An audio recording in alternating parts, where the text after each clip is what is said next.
Hello and welcome to another episode of Controller Club, the friendly face gaming space, a podcast with three friends from three different continents sharing one love, and that is video games. My name is Tom Drew, and unluckily for you and I, we've got a problem. You see, for some reason, we're stuck in some kind of time vortex, and we're having to watch all of the best clips from this year of Controller Club this holiday season. And the only way to get out is to watch all of these clips. Luckily, they are reasonably entertaining, I think. News segments, reviews, topic discussions, it's all here. So why don't you just sit back, relax, and enjoy what we have to offer from Controller Club 2025. We are here to talk about the world in gaming in 2025. A new year means a whole new world of possibilities. The year of Grand Theft Auto 6, potentially, the year of Nintendo Switch 2. It's going to be very exciting, and we're going to do as we always do to start the year. I know for the YouTube audiences, if you're watching, hello YouTube. If you aren't watching, if you're listening, go check us out on YouTube. We are there. It's a new year, new us. And we do at the beginning of the year a fantastic, I like to say, predictions episode where we go through, each of us bring 5 predictions, we put them on the board, and then we circle back at this time next year and we award points for people who predicted, who maybe saw into the future a little better than the others. I want to, before we get started, before we look at our 2024 winners, before we determine the order in which we will be picking our predictions this year, because the person who did the best last year gets to pick first this year, I want to know from the two of you, heading into 2024, or heading out of 2024 into 2025, how are we feeling about 2025 in general when it comes to gaming? Are we excited? Is the infinite potential there for us right now? Is there a glimmer in our eye? Lauren, are you excited so far from what we know about 2025 when it comes to video games?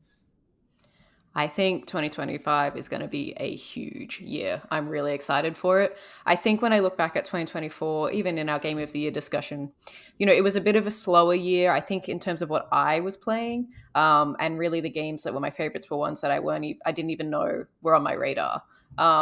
Whereas this year, there's like multiple games that I'm like, oh, I want to play that. I'm going to play this. I can't wait for this to come out. So I think it's going to be a really exciting year, and I can't wait. I hope things do come out this year, but I'm excited to see what happens. Yeah, it will be exciting. Hardware launch, we think, could potentially be happening with Nintendo. I know, Tom Drew, you are very excited. You are one of the Nintendo fans here on the podcast. Is that the number one thing you're most looking forward to in 2025? It'll be the first time that we have a proper hardware launch with the podcast, which is like very exciting. I'm sure we'll do a Switch 2 review. I'm sure we'll talk about all the exciting games that are coming to it. Is that the number one thing for you when you look at ahead at the year? Yeah, it's got to be. It's always exciting when new hardware comes out, but particularly with Nintendo, I've got a special place for it. And I'm pretty certain I'm gonna try get it at launch, which is like rare for me with consoles. But I did it with the Wii U. I didn't do it with the Switch, but I think the Switch 2, it deserves it. But it's exciting because like you were sort of saying, like there's infinite possibilities. We don't know really, other than a few titles, like what could be coming to the Switch 2. So maybe we'll talk about what we want out of the Switch 2 in a little bit. So I won't say too much, but there's a lot of different ways that Nintendo could go this year, and I'm just excited to see what that ends up being. Yeah, it is always very exciting when we flip the calendar and we start this new year, because I know that it's new year, new me, whatever, and some people don't like to look at it that way, but it really is this idea of just a wide open field. We don't really know what could happen, what is going to happen. I know that last year, sure, we were excited for Final Fantasy. We were excited for a few different things, but we didn't even know Astrobot was coming. And then it came out and it was like possibly game of the year. A game like Balatro, no one had heard of at this point last year, and it won all sorts of awards. And so I think it is very exciting to like look ahead and really think about what could be coming, what do we know is coming. We've got, of course, GTA 6 is the big one. We have a new open world Sony first party game in Ghost of Yotei, which is coming later this year. Potentially a like Captain America Black Panther game that has been dated. So 2025 is looking like it is going to be a lot of fun. Sorry, I'm struggling trying to button up my sleeves, but I'm going to stop doing that. Okay. Let's get into the actual predictions themselves. But before we do that, we need to look back. we need to look at episode 87 of the podcast, nearly, I guess, 48 episodes ago, nearly 50 episodes ago, when we started out 2024 with our 2024 predictions.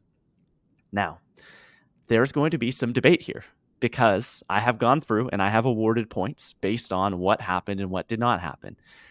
I'm just going to get it out there right now. I came in last. It wasn't even close.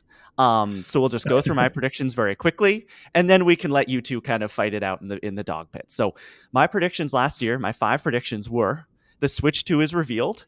It comes out in September and will release with GameCube Virtual Console. Wow. Nope, Okay. none of that happened.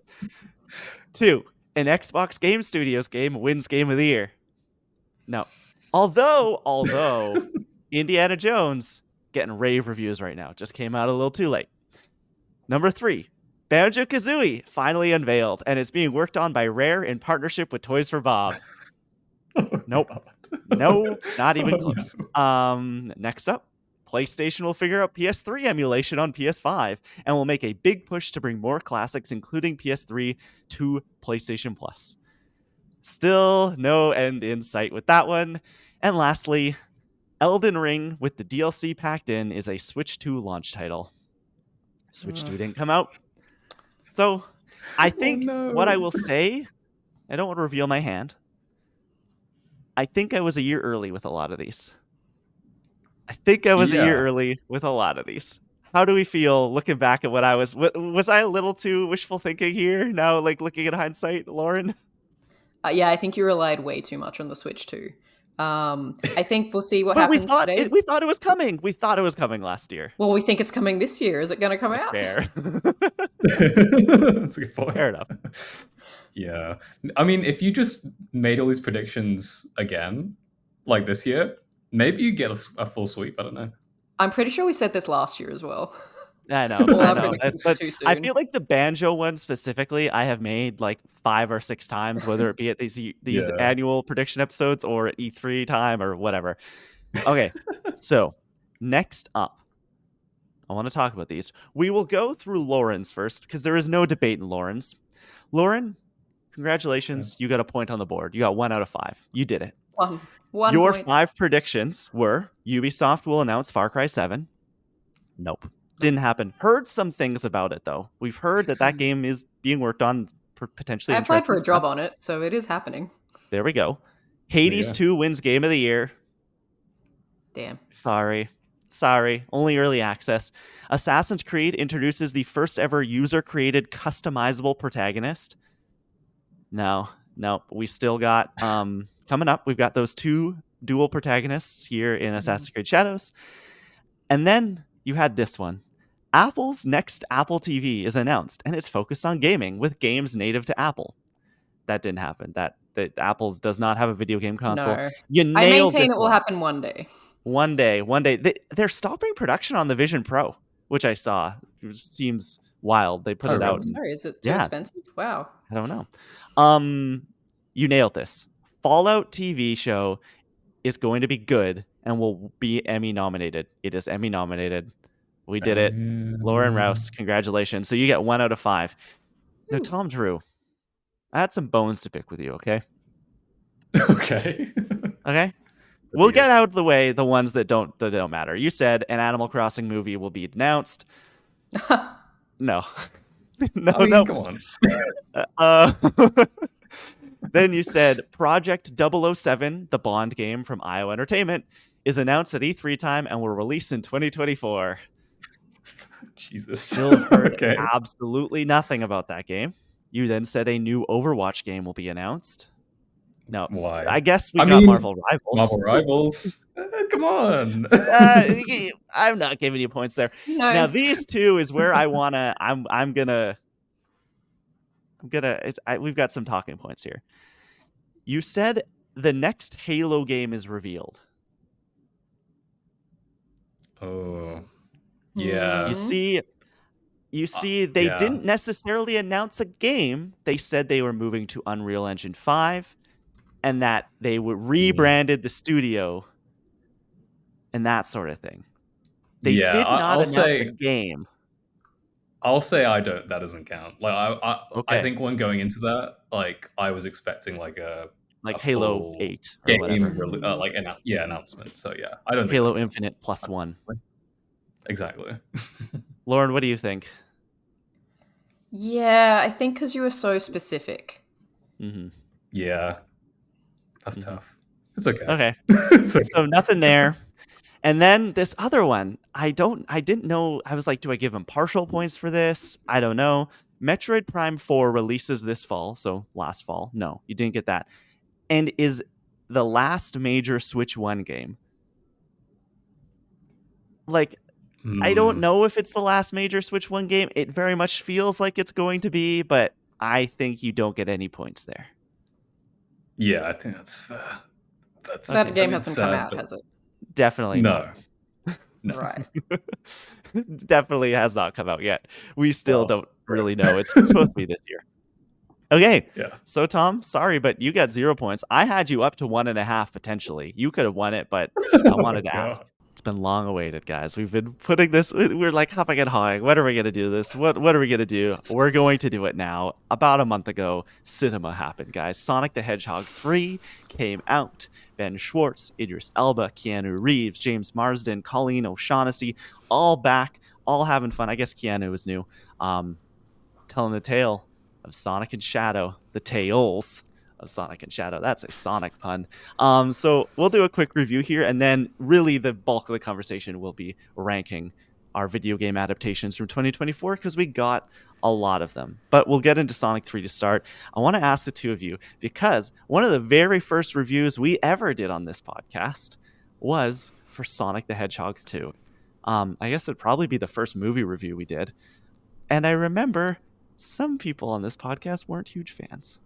Um, I'll let the listeners go back and listen to the tape for that one. But I want to know what the two of you thought generally about Sonic the Hedgehog 3 here. Lauren, you don't strike me as the kind of person that would be really into these movies, but were you pleasantly surprised by the third Sonic film? I think it was pretty much what I was expecting from it. I want to point out the caveat that I saw this movie in 4DX, in moving Oh, seats, wind, nice. water, lights, and that makes Wow. everything better. Um, so take like whenever I say things, consider how I was viewing the movie at the time.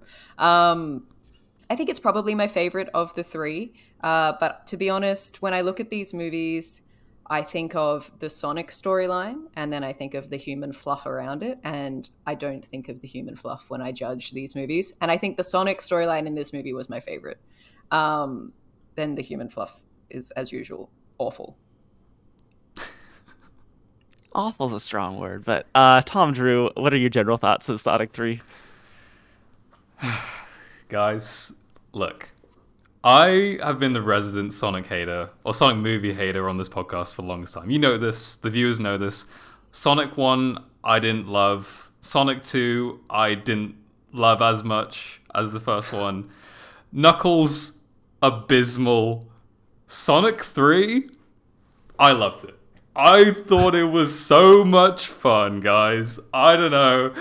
They got me. I don't know what they did. I guess we'll get a bit more into it. But I really was going to this movie and being like, oh, I don't know. I've seen 3 of these already. I just don't see how I'm going to enjoy this. But I came out of it like thinking this was like a fun time. I thought it was a really I think they cut all the bad bits of the things that I found to not be the best parts of those previous movies and shows, and they kept all the stuff that worked. And it's just a fun time. Shadow was really fun. I think the Sonic Crew is the best it's been. The human stuff, honestly, we'll get to it. I don't think it's that bad. Especially Is it considering not what bad we've because seen. there's not a lot of it? There's the least amount of it here. Potentially, but I think they have. I genuinely laughed at points in the human stuff this time. I didn't at any other point in this franchise. So yeah, color me surprised, but I thought Sonic 3 was better than I thought it was going to be. Okay. This is gonna be interesting because I am the resident Sonic I've been drinking the Sonic copium since the day I was born, basically, waiting for good Sonic, and I feel like I've defended these movies on this podcast for a long time. I had a bit of a crisis of faith with this film. I What's happening? I no. I not really liked Knuckles, but I liked Knuckles more than probably the two of you did, and I have found fun in it. Sonic 2 for me, the movies, they do these things where like the last act in every one of them, especially Sonic 2 and 3, are like, as a Sonic fan, I'm crying. I'm like just like sobbing, like this is everything I wanted. But the first two acts before that, it's like there's a lot of stuff that I don't really. These movies aren't ultimately for me. I think if I was 7 years old and seeing this film for the first time, this movie would be my favorite movie ever. Like, just full stop. Give me as many of these as possible. But I sat there in this theater alone at 1 p.m. on a Saturday afternoon in a theater full of kids who were loving it, and they knew everything. Like, we get to the very end and these characters are popping up in the post credits or whatever, and these kids are out loud shouting their names, and I'm like, yeah, it is, yeah, it's that person, like, this is awesome. But everything leading up to that, I was sitting there going like, are Tom and Lauren right? I think Tom and Lauren are right. Like, just the humor, the Sonic humor is fine. I think Ben Schwartz is great. I think Idris Elba as Knuckles is like genuinely hilarious. Colleen O'Shaughnessy as Tails. She's been Tails for so long. She's fantastic. Keanu Reeves as Shadow. Shout out. He comes in, and I was worried I was just going to be looking at John Wick with black quills, but no, he is Shadow. He does some great stuff. But like the Jim Carrey, I'm not a big fan of Jim Carrey, but there's two of them here. And every time they were on screen, oh my God. Like, the moment where they're talking to each other and are like, as if we were in a movie played by the same actor. And I was like, please, like, can we not?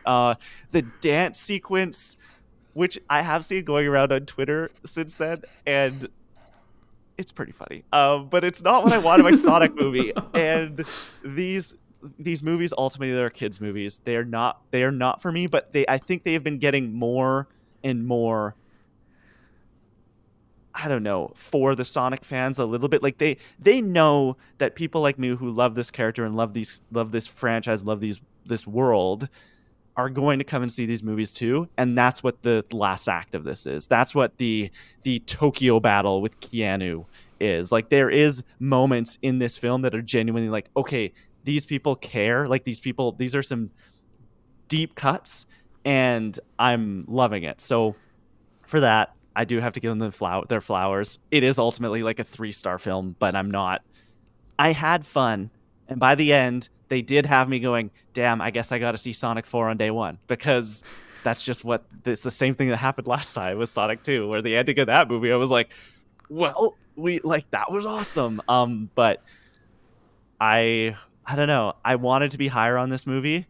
I do think that the last act is probably like, I will watch that forever. It's just so good. Like, just just the Sonic Shadow fight team up is just 10 out of 10, but Jim Carrey is a lot.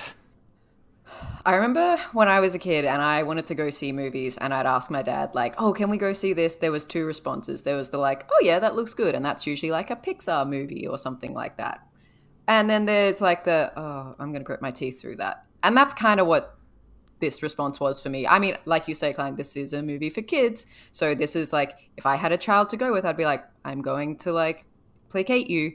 But, and that is largely because I think of the Jim Carrey stuff, the human stuff that they shove into this movie. If it was like 90 minutes of just Team Sonic, I think it would be pretty good. I'd be into that. It would be great. But, and like Jim Carrey, for the most part, like Robotnik is a massive part of Sonic. I have gotten in trouble with the Sonic fandom for saying, I think it's time that we put him to bed. Like, I think he's really dead this time. I think we can leave it there. Like, and Jim Carrey is great as Robotnik. Don't get me wrong; he gives it his all. Even as playing Gerald and Ira, this one, it was really good. Like, he played them both very well. But they're just too much. They're too much. I can't handle it. And I'm like, I think I've seen enough of him for a lifetime. Can we try something different in Sonic 4? Can we have someone else? But people are like, no, Robotnik has to be the boss every single time. So, all right, You do And I have think no that's creativity. more like to a Robotnik statement and less of a Jim Carrey statement. I think that those people are like, well, it has to be Robotnik, but we've been given Jim Carrey's Robotnik, so this is what we have to like. Yeah. This is what we have to push as the Sonic community. They do stuff with him, like by the end of the movie, with him when they're in there, like he's in his game accurate suit and he's in space cutting up the moon. It's like, this is Robotnik. Him in skin tight leather dancing with another version of himself to like the Chemical Brothers is just, it's too much. It's not for me. I'm gonna be honest. I loved it. I loved all the Robotnik stuff. I maybe Is this all of because that this movie stuff was took for place in me. London? Are we seeing some UK bias happening right here? Potentially, maybe it helped a little bit, but I don't know. I just think they. I don't know. I think when they go sillier with it, for me, I think I can just like I can accept it a bit more because it's just like, oh, this is goofy fun or whatever. Like even like the stupid VR montage where they're like, you know, being father and son and stuff. Like I just thought that was like, okay, what is this doing in a Sonic movie? But it's a bit of fun. Jim Carrey's having a bit of fun. They I don't open know. with him It's, playing story part bongos of on it. his tummy. that's hilarious. I love that. The story between Ivan and Joe is actually quite good. Like I like the themes and things that they're. It's just that they branch off in really silly directions. And again, it's a kids movie, so I'll let it slide. But It's not don't expect me every to love human it. character for me, though. Like, I think Agent Stone is genuinely like one of the best characters of these movies. He's the goat. Like, He is the goat. Like, give me a Agent Stone and Shadow TV show where they're just he's trying to become Shadow's best friend. I would watch that. Cool. Like, I think I don't know. People on Slide have speculated, and this is just because Sonic fans are weirdos, that like, was there something romantic between Stone and Robotnik? And I don't know. Yeah. I don't. You didn't see I that? think so. Yeah, come on. That was definitely good. Canon. I think he's great. Like I think he's absolutely fantastic. The other human stuff, like outside of Robotnik in this film, I think that as the movies have gone on, the Sonic movie creative team has looked at the like feedback and genuinely taken it to heart, because the first movie was very much Sonic in a human world. It was just like Sonic and James Marsden doing its thing. Then the second movie was like, okay, we're gonna get a Sonic story, and then also James Marsden and his wife are gonna be at a wedding, but they're separate. And there's gonna be the Sonic story. That movie's great. The wedding stuff I could do without. And then this movie was very much like, this is a Sonic film. We're literally sidelining them for most of it. They show up for, I don't know, 3 or 4 scenes. Not very much. James Marsden, I thought he was dead. He wasn't. He comes out of the tent. He comes out of the tent. Here's a great. At the very end, they're all having a party. They won. They did it. James Marsden walks out of a tent in a sling, and they all grab him like he just arrived from the hospital. And it's like, you were all there. Like he was there before. He must have just gone into the tent for a couple minutes or for a nap. He's very loving. They all embrace him like he's so just excited. like come back from the dead. Yeah. It's a scary moment. Yeah, I guess. I think I really like. I also had a take, which is like, I think they really needed to raise the stakes this movie, and I think they did in putting James Marsden's character in complete peril. And I'm like, but the inner part of me was like, I think he should have died, because that would have been way more impactful. But I knew they weren't going to do it because kids movie. But hey, like I had to watch. They killed Mufasa the die, kid. so They killed the little girl. I was wondering if they would. They did. True. That's one point of the movie. The Maria and Shadow stuff, I have to say, I thought it was handled pretty well. And I like how they kind of like had little tidbits of it going through the movie, and that's like, we know what's gonna happen. Like the kid's gonna die. But obviously we're speculating, are they actually gonna commit to it? But I thought that relationship was really well handled, and it was funny seeing the visual of like Maria, who's like, you know, a kid but way taller than Shadow, and he's just like hobbling along as they're running out of this thing. But I thought that was really good, well done. I thought that was. They didn't good. shoot her in the head though. They like it was a collateral damage death. Really? Is that what happens to her? Oh yeah. Jesus. She's also like younger in the games, and I think there was definitely an active conversation that happened where it was like, how old do we have to cast this girl for it to be okay that we're going to kill the kid? Because I don't think you can kill 7-year-old Maria in the Sonic movie, but 12-year-old Maria, maybe. Yeah, true. We now turn our gaze, our eyes, not to the Nintendo Switch 2. We'll have plenty of time to talk about that, I'm sure. We just got news this week. 6 a.m., April 2nd, Pacific time. Don't know what that is in England. Don't know what that is in Australia. I know we've got lots of Australians listening. It's early for me, all I know, and I'll be up watching Nintendo Switch 2 news. But we thought with the Nintendo Switch 2 coming later this year, May, June, who knows, we thought we would do a Nintendo Switch Hall of Fame. We haven't done a Hall of Fame in quite a while. We've done it for, I think, Tom, before recording, you said we did one for the Wii U. We've done superhero games. Basically, how this works is we take a look at a genre, we take a look at a developer, a console, really anything, and we make a list of 5, 7, 10. Today we're doing 10 games that define that thing. Think of it as like an extended Mount Rushmore, a super Mount Rushmore of sorts, of these like definitive games for that thing. So we thought with the Switch 2 coming, we would do it for the Nintendo Switch 1. Just a bit of background, I guess. Nintendo Switch 1, it's almost over. Generation is almost done. It's been 7 years almost since the console came out. It is now one of the best-selling video game consoles of all time. Nintendo just released financial results from last year, and they continue. Things have definitely slowed down, but I think there was something like in the last quarter of last year, like 8 million more Nintendo Switches sold. And it's like, where are these people coming from? If you don't have one, also the Switch 2 is coming. I don't know, but it's been a crazy generation for Nintendo, which is wild, coming off of the roller coaster, I'll call it, of the Wii U generation that I know I embarked on with Nintendo. Tom, you were a Wii U owner as well, right? I was indeed. Yeah. I was And in the it looked dire trenches. there. I remember back then, all the conversation was about, but they have so much money. It doesn't matter that they're losing money. They're never going to go away. Like they've got so much stored in the bank. And then the Switch came and they just flew right back to the top of the gaming world again. That Switch, it's provided a lot of great experiences. Does it sound like mine, at least sound like it's wheezing every time I turn it on these days? Yeah, it kind of does, but I liked it. Before we get into the Hall of Fame of it all itself, I want to ask the two of you, how would you describe your feelings about the Nintendo Switch 1, the Nintendo Switch original, the OG generation? How did you come upon it? Were you there from day one? How are you feeling about this latest Nintendo console as we head into the next gen for them? Lauren, what are you thinking? Well, I feel like everyone's probably heard my story about the Switch, but in case there's anybody new, I came to this console very late. I got one in 2021, I think. And kind of it was to play Animal Crossing, but I was still like a year late to that. Everyone had already completed their islands and moved on, but for some reason I had to play Animal Crossing at that time in my life, so I bought a Switch.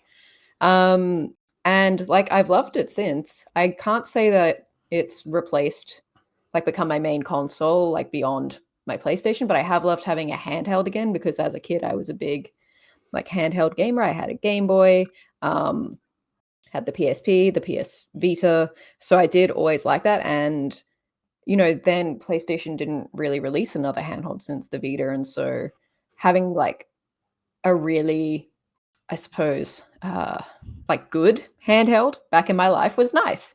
And I actually then eventually got the Switch OLED, and that was I'm not gonna lie, it was a pretty big upgrade just in the screen, and I've really enjoyed my time with it. I think I often underestimate the Switch because I've never been drawn in by Nintendo's mascots. I've never been a big Mario person, or Donkey Kong, or anything like that. I did have a Wii. I did play some of those games, but I was just it's just because it was there, I was never big on the Genesis not the Genesis, the Nintendo 64 and the other ones. See, I don't know anything. So having the Switch has been I think a great entry point into this Nintendo world for me. It's very accessible, and I like that I'm able to play some of the classics. We played Super Mario Odyssey, and I've played Mario Kart and those kinds of staples, but I've been able to also play some games that I think would be better on handheld than on PlayStation, and so that's become my device for that. So I really like it. And in terms of coming into the Switch 2 now, I think because I did kind of get it semi recently, I don't feel the need to upgrade straight away, but catch me after April 2 and I'll see what they're actually packing into that thing, and then I'll make a decision. Mm-hmm. Tom, I know you've been on the Switch train a little bit longer than Lauren, but where does your Switch journey start? And how are you feeling as we kind of wind down this latest Nintendo generation? Yeah, as you kind of mentioned, I was a Wii U owner, a day one Wii U owner. So Shout out. Day it one? was rough. Day one. Wow. It was tough. We had Nintendo Land, Batman, Assassin's Creed 3 in a dream, and it was tough at launch, I'm not gonna lie. I remember like so soon after getting that thing, we're hearing about the Nintendo NX. We're hearing like what's the next console? Remember the Nintendo NX. leaked console, quote unquote, that leaked, that was like this like weird oval shape, and the whole front of it was Yeah. screen with these like two joysticks sticking out of the middle of the, or like the sides of the screen, and people are analyzing like there's no way the reflection on that could work that way. Like it has to be fake. It was so like it's such a crazy time. And like look, I loved the Wii U and I will always love the Wii U for what it was. But there was always this feeling of being like looking to the prospects of the NX or the Switch and being like, oh, what is this next thing coming along? And eventually, you know, like I like gave up on the Wii U. I was like, this console has no games on it. So I got a PS4. So I kind of ditched Nintendo for the longest time. So I didn't get a Switch at launch. I waited because I just wasn't. I was pretty sold on it, but like I just didn't want to get burned again. So when I finally got it, which was around like when Smash Ultimate came out, it was like a dream because all the big games that come out by that point, like Odyssey and Breath of the Wild, and Pokemon Let's Go, Pikachu and Eevee. So I was playing all these games that had come out and just like having the best time. And honestly, like I think the Switch might be my favorite console of all time. I just love it. It boggles my mind still, like just this piece of technology. And look, it's old. Like the technology, it has lost its luster over the years. But I just think the package that you do get with it is just so strong. The portability of it, obviously, but the selection of games, which we will get onto, not even just the exclusives, but just how many different games you can play on this thing is astounding. Both Nintendo games and from third-party developers. Third-party developers really showed up for it. And obviously you can't play Elden Ring and the thing, but you can play a lot of other games. So if you do get a Switch, like you like have so much at your fingertips, which I just love. Having said all that, obviously, like I'm glad we're getting the Switch 2 this year because God, I need it and I will get it day one. But I'm really glad that Nintendo like found their footing with this console and was able to, you know, innovate and for it to pay off. Because I think portables are really important and I love having a portable console on the go. And I can't wait to see where they take it from here because yeah, it's building on greatness. They really can only go up. So yeah, I'm really excited for the future.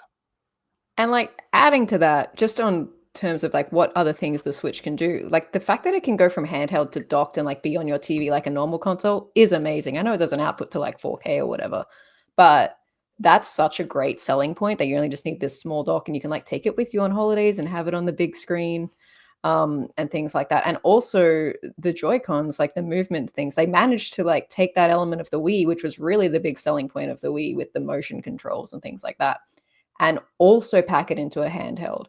That's crazy. They really innovated.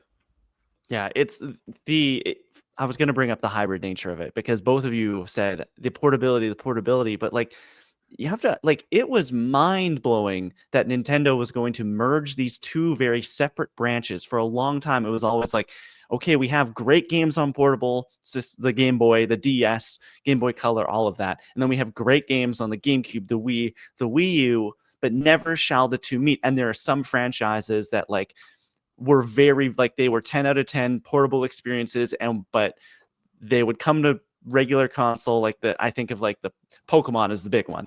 Pokemon on the DS, Game Boy, all of that were these great RPGs, and then we're always getting this like almost like second class experience with the Pokemon games on the GameCube, on the Nintendo 64, on the Wii. Like those are some great games in there, but they were never full-fledged experiences. The fact that Nintendo merged these two identities, and now it is just like we have a console, we have this hybrid that you can plug into your TV, you can take it with you, and it is all full, like I guess like console set games. Like they're not lesser than games. They are like, I can play Skyrim on this thing, which blew my mind. I remember when they announced that. I came into the Switch about a year after it came out. I was very excited for the Switch as it was coming out. I vividly remember the day that announcement trailer dropped in fall 2016. I guess I was working at the college radio station that I was going to school for, and on one of the computer monitors in the studio, I had it up, and I was just like, "This is crazy!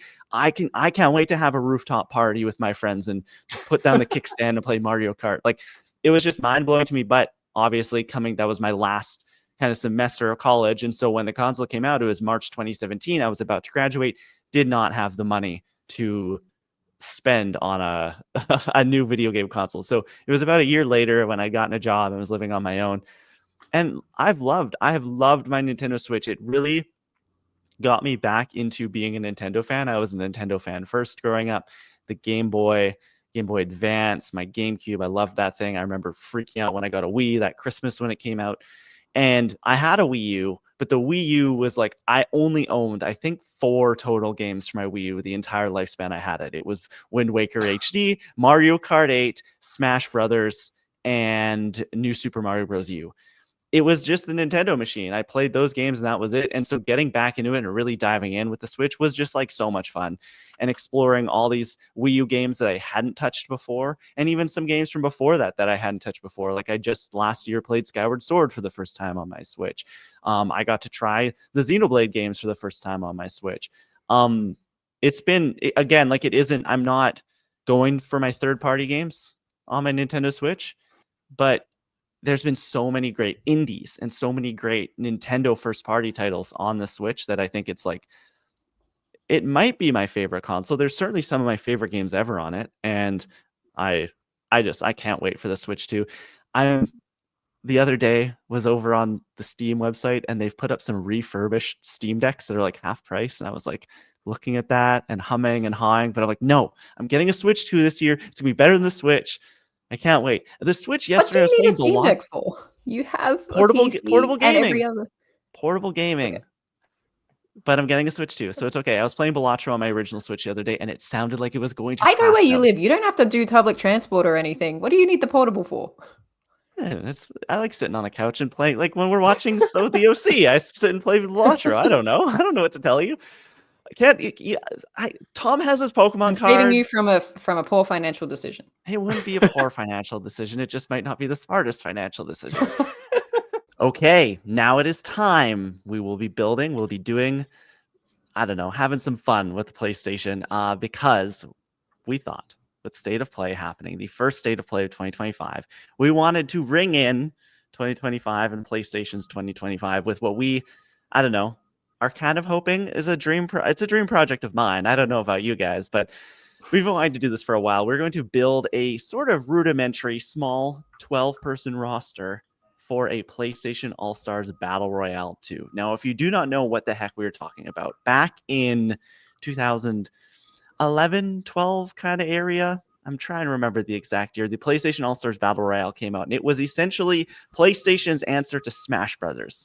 They were like, we are going to take all of our iconic characters, asterisks beside that, and have them battle each other in a kind of Smash Bros. Clone, but like not quite. I actually wish they would have gone a little more Smash Bros. Clone, because it had different fighting system. It was a little bit different, but it included such characters as Nathan Drake, of course, but then there was also people like Big Daddy from BioShock was there, and Sly Cooper made the cut. I was looking at the roster for this, and I was like, oh, I totally forgot that Sly Cooper was there.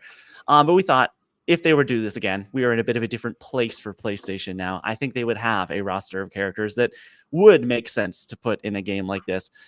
So before we actually get to like making our picks and talking about potential move sets and items and all sorts of things having to do with that, I want to ask the two of you, do you think it is realistic to maybe not expect a PlayStation All-Stars Battle Royale 2 to happen, but do you think PlayStation is in a place to make that potentially happen at some point in the near or far future? I mean, I kind of hope so. Tom's I feel unconvinced. the thing is, right, I'm like of two minds of it, because I feel like for the past couple of years, PlayStation and Sony have just been kind of like hard focused on a certain type of experience, the third person action adventure game, basically. But you know, they started to veer out. We've had Astrobot, one of the best 3D platformers of all time. We've had live service games, some that have done very well, like Helldivers, some that have not done so well. So I could maybe see them being like, okay, we're expanding our genres. Maybe let's dip back into the well. Let's try PlayStation All Stars again. I would really like it to happen because I think I love Smash Brothers, but I'd love another really good one. I know we've had Multiverses that is at the time of recording gonna end soon. But yeah, I think like a really really highly polished Smash Brothers clone would just be great. And I know there's other ones too, like Rivals of Ether 2 and all this stuff, but Sony's got to get in here and shake things up a bit. Lauren, would you be interested in seeing something like this? Something a little bit different, perhaps, for PlayStation nowadays? Yeah, absolutely. Because I mean, when I was sort of younger, PlayStation All Stars Battle Royale was my Smash Brothers. Like, I did play Smash Brothers on the Wii, and like I know what it is, and I'm aware of it. But this was like my version of that because I was a PlayStation kid. So seeing all my favorite characters there was like really, really exciting. And I think kind of similar to what Tom said, they like PlayStation has built a catalog of new IPs since this came out, which was it 2012, Yeah. 2013, something like that. And so I think there's a lot of characters that would be, which we're going to talk about, like really exciting to see in a new version of this that would make it like justifiable. I think they'd have to change some things because this like game didn't exactly sell that well the first time around. So I think they would have to shift some things to make it more like relevant for 2025 or beyond. But I think it's worth looking into. I do too. I think that I don't want to say it's a matter of time before it happens, but if PlayStation was smart, they would look into doing this again because, as you said, they have all these new characters. I think they also have like this amazing catalog of older characters that did not get a chance to shine in PlayStation All Stars Battle Royale. I think that there was certainly the Sly Coopers of the world were there. Jack and Daxter were a part of that original roster. Kratos was there, but we didn't have like some of the biggest PlayStation characters or characters that you would associate with PlayStation. Like Cloud came to Smash Brothers before We might he mention came. them. We might, yes, okay. Right. But it like I just wish that they would have done a bit better when it came to some of the legacy of PlayStation. And I think nowadays the PlayStation 3 era was a little different. Nowadays they definitely have the reverence for their back catalog, like we've seen in Astrobot and things like that. So I think we can just get into it. It won't be a snake draft or anything. We're just going to kind of go around and around, each picking one, putting it into the roster, talking about potential moves and that sort of thing. I think we should just get into it. Lauren Rouse, do you want to kick us off with the first character in our PlayStation All-Stars Battle Royale 2 roster? Sure. I think my first choice will be obvious. But when PlayStation All-Stars Battle Royale came out in 2012, The Last of Us didn't exist. And now it's had 2 games and has built this beloved franchise. And I think that needs to be honored in this game. I think if they do it, it would be a no-brainer that some characters from this game would be a part of it. I think personally, I would like to see Ellie from Part 2 as my fighter, because playing as her is like probably my favorite. She's probably my favorite version of the character to play with out of both games. I didn't think too hard about move set because basically in the game you have sort of 3, is it like super attacks? Yeah, I don't know if they would is. do that again. Like I think that you would probably have your just like base moves like you do in Smash, but the 3 level attack thing is like I think the biggest cardinal sin of PlayStation All-Stars. And I don't know if they would do that ever again. Interesting. I'm interested to hear why. It honestly, because I've played Smash Brothers, that's the reason. It so much of that game of PlayStation All-Stars Battle Royale was Smash Brothers, except for like these 1 or 2 things, and I just wish they would have gone all in because I think that the game, like, I don't know, to me felt like a cheap knockoff rather than like a new platform fighter. Yeah, I think the biggest thing for me with the difference between All Stars and Smash was like the fact that you had to use like a super move to defeat opponents. Like that just feels kind of, it felt kind of clunky to me because it's all built around this like building up this, you know, special move to defeat enemy. And like I get the idea of like you want to save those moments for those like, oh, you do this massive move and that's how you kill people, and like that would create like a kind of a cool moment. But when you're fixating the gameplay just around that, I think it almost limits it a little bit. So I wish they would just like, if they did another one of these, like take that aspect out of it. Fair enough. Well, I won't pitch super attacks. I do feel like they will still have some form of ultimate attack if they do. Yeah. Another one. I think like combat wise, it would be like alternating between probably the rifle and the switchblade knife for Ellie. And like location wise, I mean, there's like a whole variety, but it would have to probably be somewhere in Seattle, maybe in the hospital. Is that too dark? Oh, on the operating table. Oh my god. Not that hospital, the other one. Yeah, but anyway, I think she would be a really cool fighter. I can't think of what the ultimate would be apart from like, I don't know, stabbing someone in the neck. Things is get probably a dark bit with Ellie violent. very fast. She could like summon a horde of like clickers, maybe. Yeah, you know, 'cause she's possible. immune. Throw a brick. Throw like a bottle or Yeah. something to like signify a sound, and like That would be then a bunch of cool. infected come running in. Yeah, I like that. We'll go with that. Her kit, like her moveset for me makes so much sense. It's like basically ready made. You could even have like an interesting thing where like maybe she has to craft, like she has to like bend down like one of the buttons, just like go down and like bend down and spend time like making these ultra powerful things like Molotovs or nail bombs, or like healing. or healing, stuff like that. And I think that would make for like really cool gameplay opportunities where like, because she can't always be on the offensive, she has to like skulk back into the shadows every once in a while and make these things before she can actually like go out and use them. Obviously, she would also have, I think, a rifle and the switchblade. I just love the idea of like her. Some of these characters that we're going to talk about today are these adorable, cutesy little cartoon things. I love the idea of Ellie sneaking up behind one of them and just like stabbing them in the neck.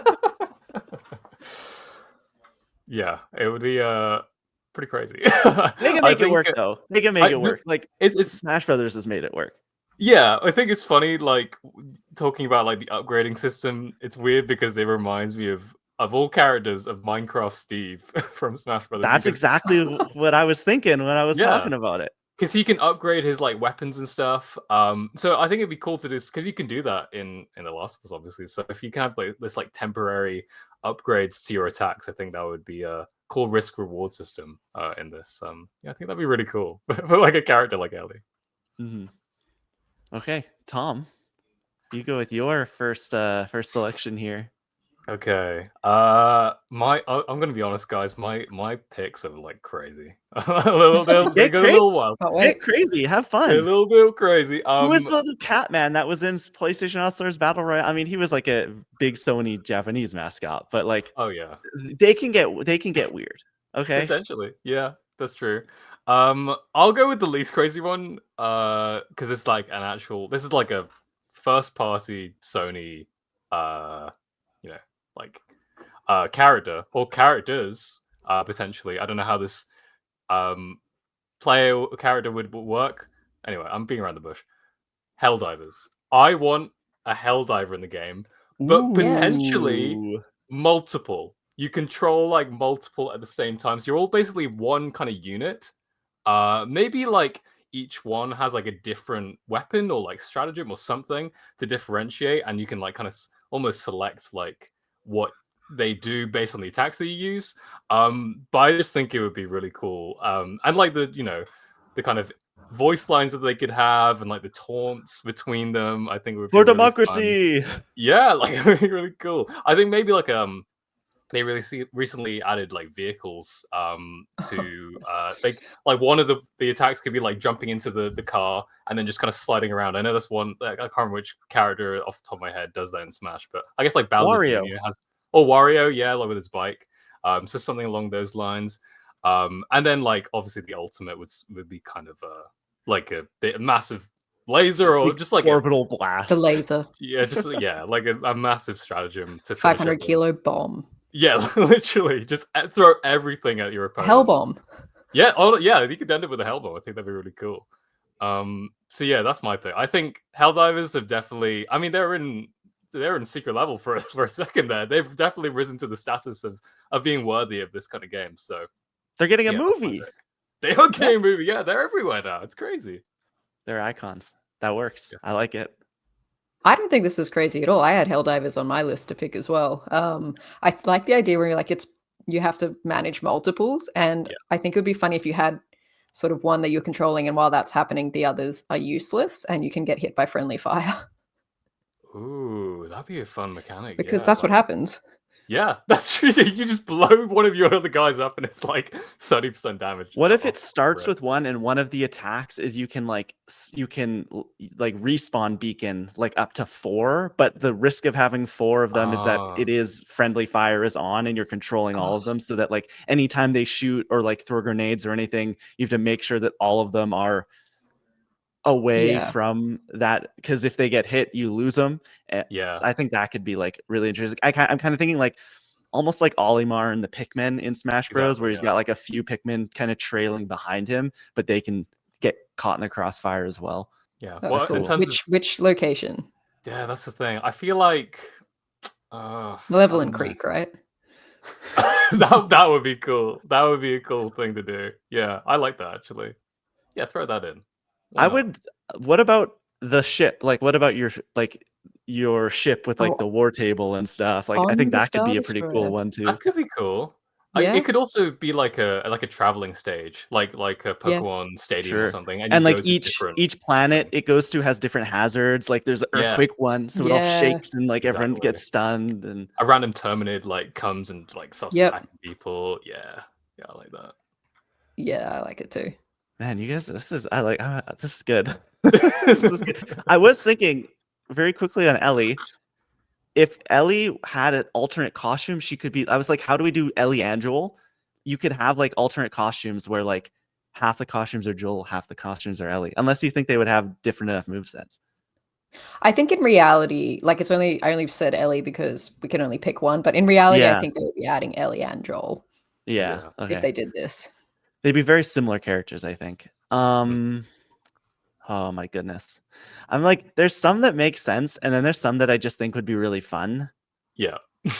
I'm gonna do the Bloodborne Hunter. Okay. This nice. to me screams Smash Bros. Or All-Star Battle Royale character. Like he could have the iconic, like I think they call it the axe blade, or like this with his blunderbuss as well, but the axe blade is like the sword that is kind of like folded up, kind of like a switchblade that you can use up close, and then you can whip it out and it's slower it's slower attacks, but it's acts more like a big sword. I think that would be really cool.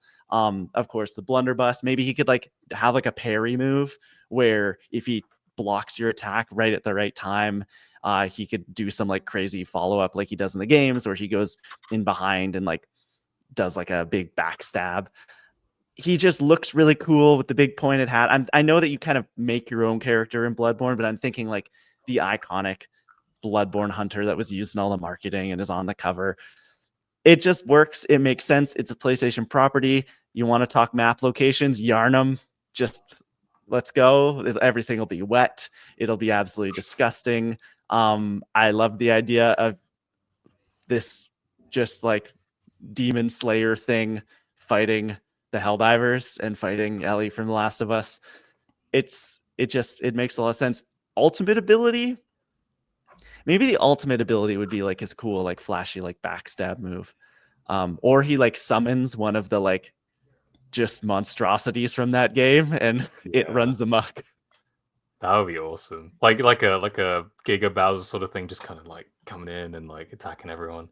Yeah, I think this is really cool. I was thinking of like From Software representation too. I kind of don't want to say mine now because like I don't want to take up a slot that's already taken, because I think Bloodborne is like probably the one they would go for at this point.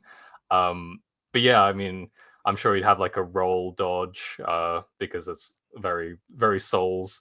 I think the thing that they need to do if they add like from software from software characters is that specifically for them, when your character dies, it should have the screen and like the pop-up that says "you died," like when they die specifically. I think that Or would be like so as the fun. victory screen at the very end for everyone else, it says "you died." Yeah, that'd be cool. Yeah. I think that'd be sick. Lauren, we'll jump to you next. We had a heck of a weekend, so let's get into it. Yeah, this isn't so much news as it is just story time. But Klein and I hung out on the weekend, IRL, and we went to Fan Expo in Vancouver. And there were a couple of like pretty big names in the video game space.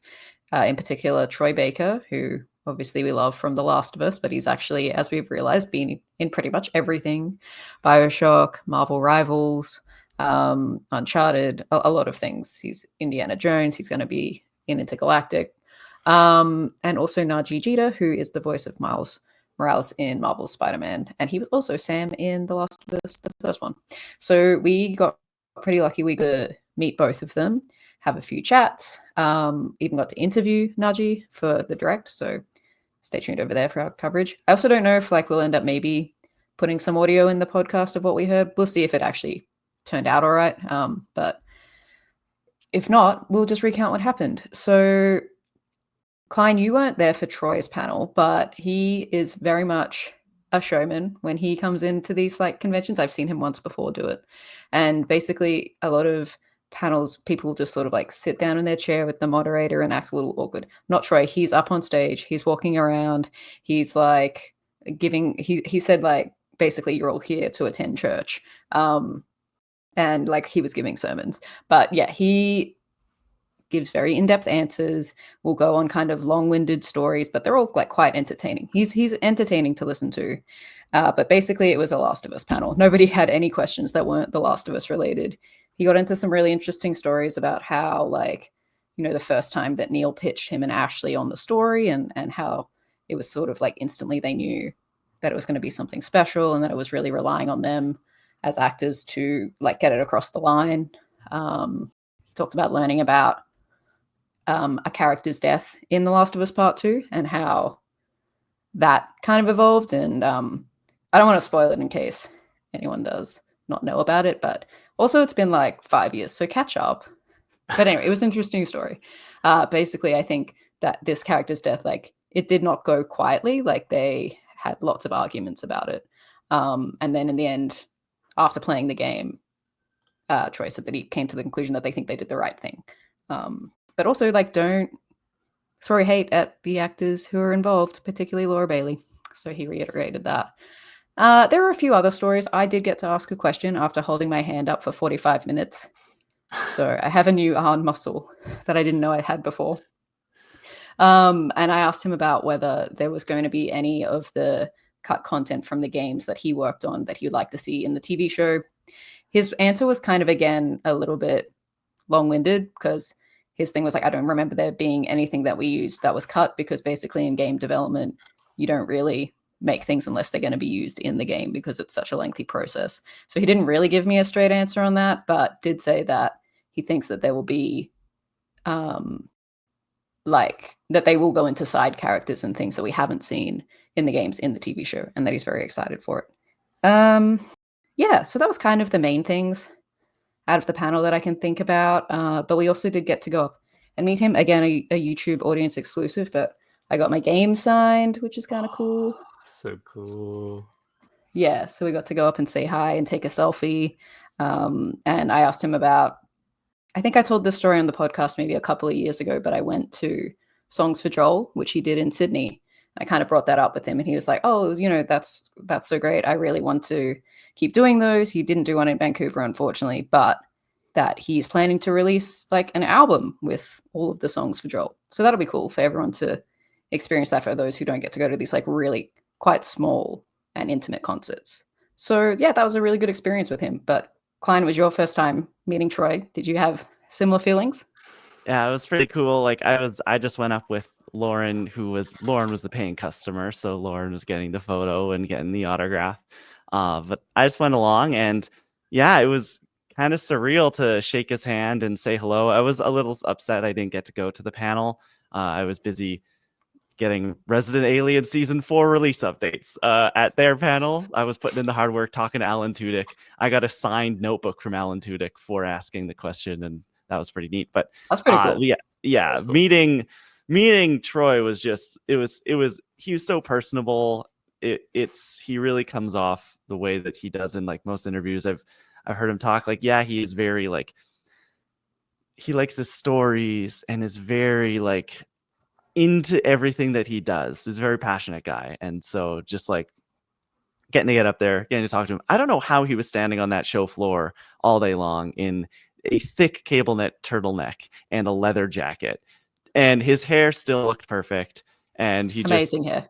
Yeah, it was cool. It was a really, really special experience. It was neat to, I think that you kind of took him off guard a little bit, Lauren, talking about Songs for Joel, because I don't know if he gets many questions, I think, about that. I think most of the people show up are like, oh yeah, like tell me about The Last of Us, or tell me about Uncharted, or there was someone had a Final Fantasy 13, I think, game case ahead of me, because I think he was in that game.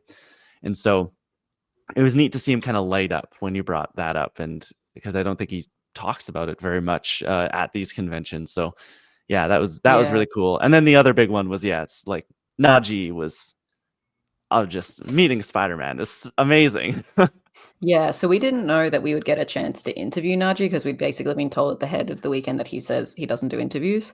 So both Klein and I went to his panel and lined up, and that's when he acknowledged my shirt. I was wearing my Ellie shirt that day, and obviously he recognized it from The Last of Us.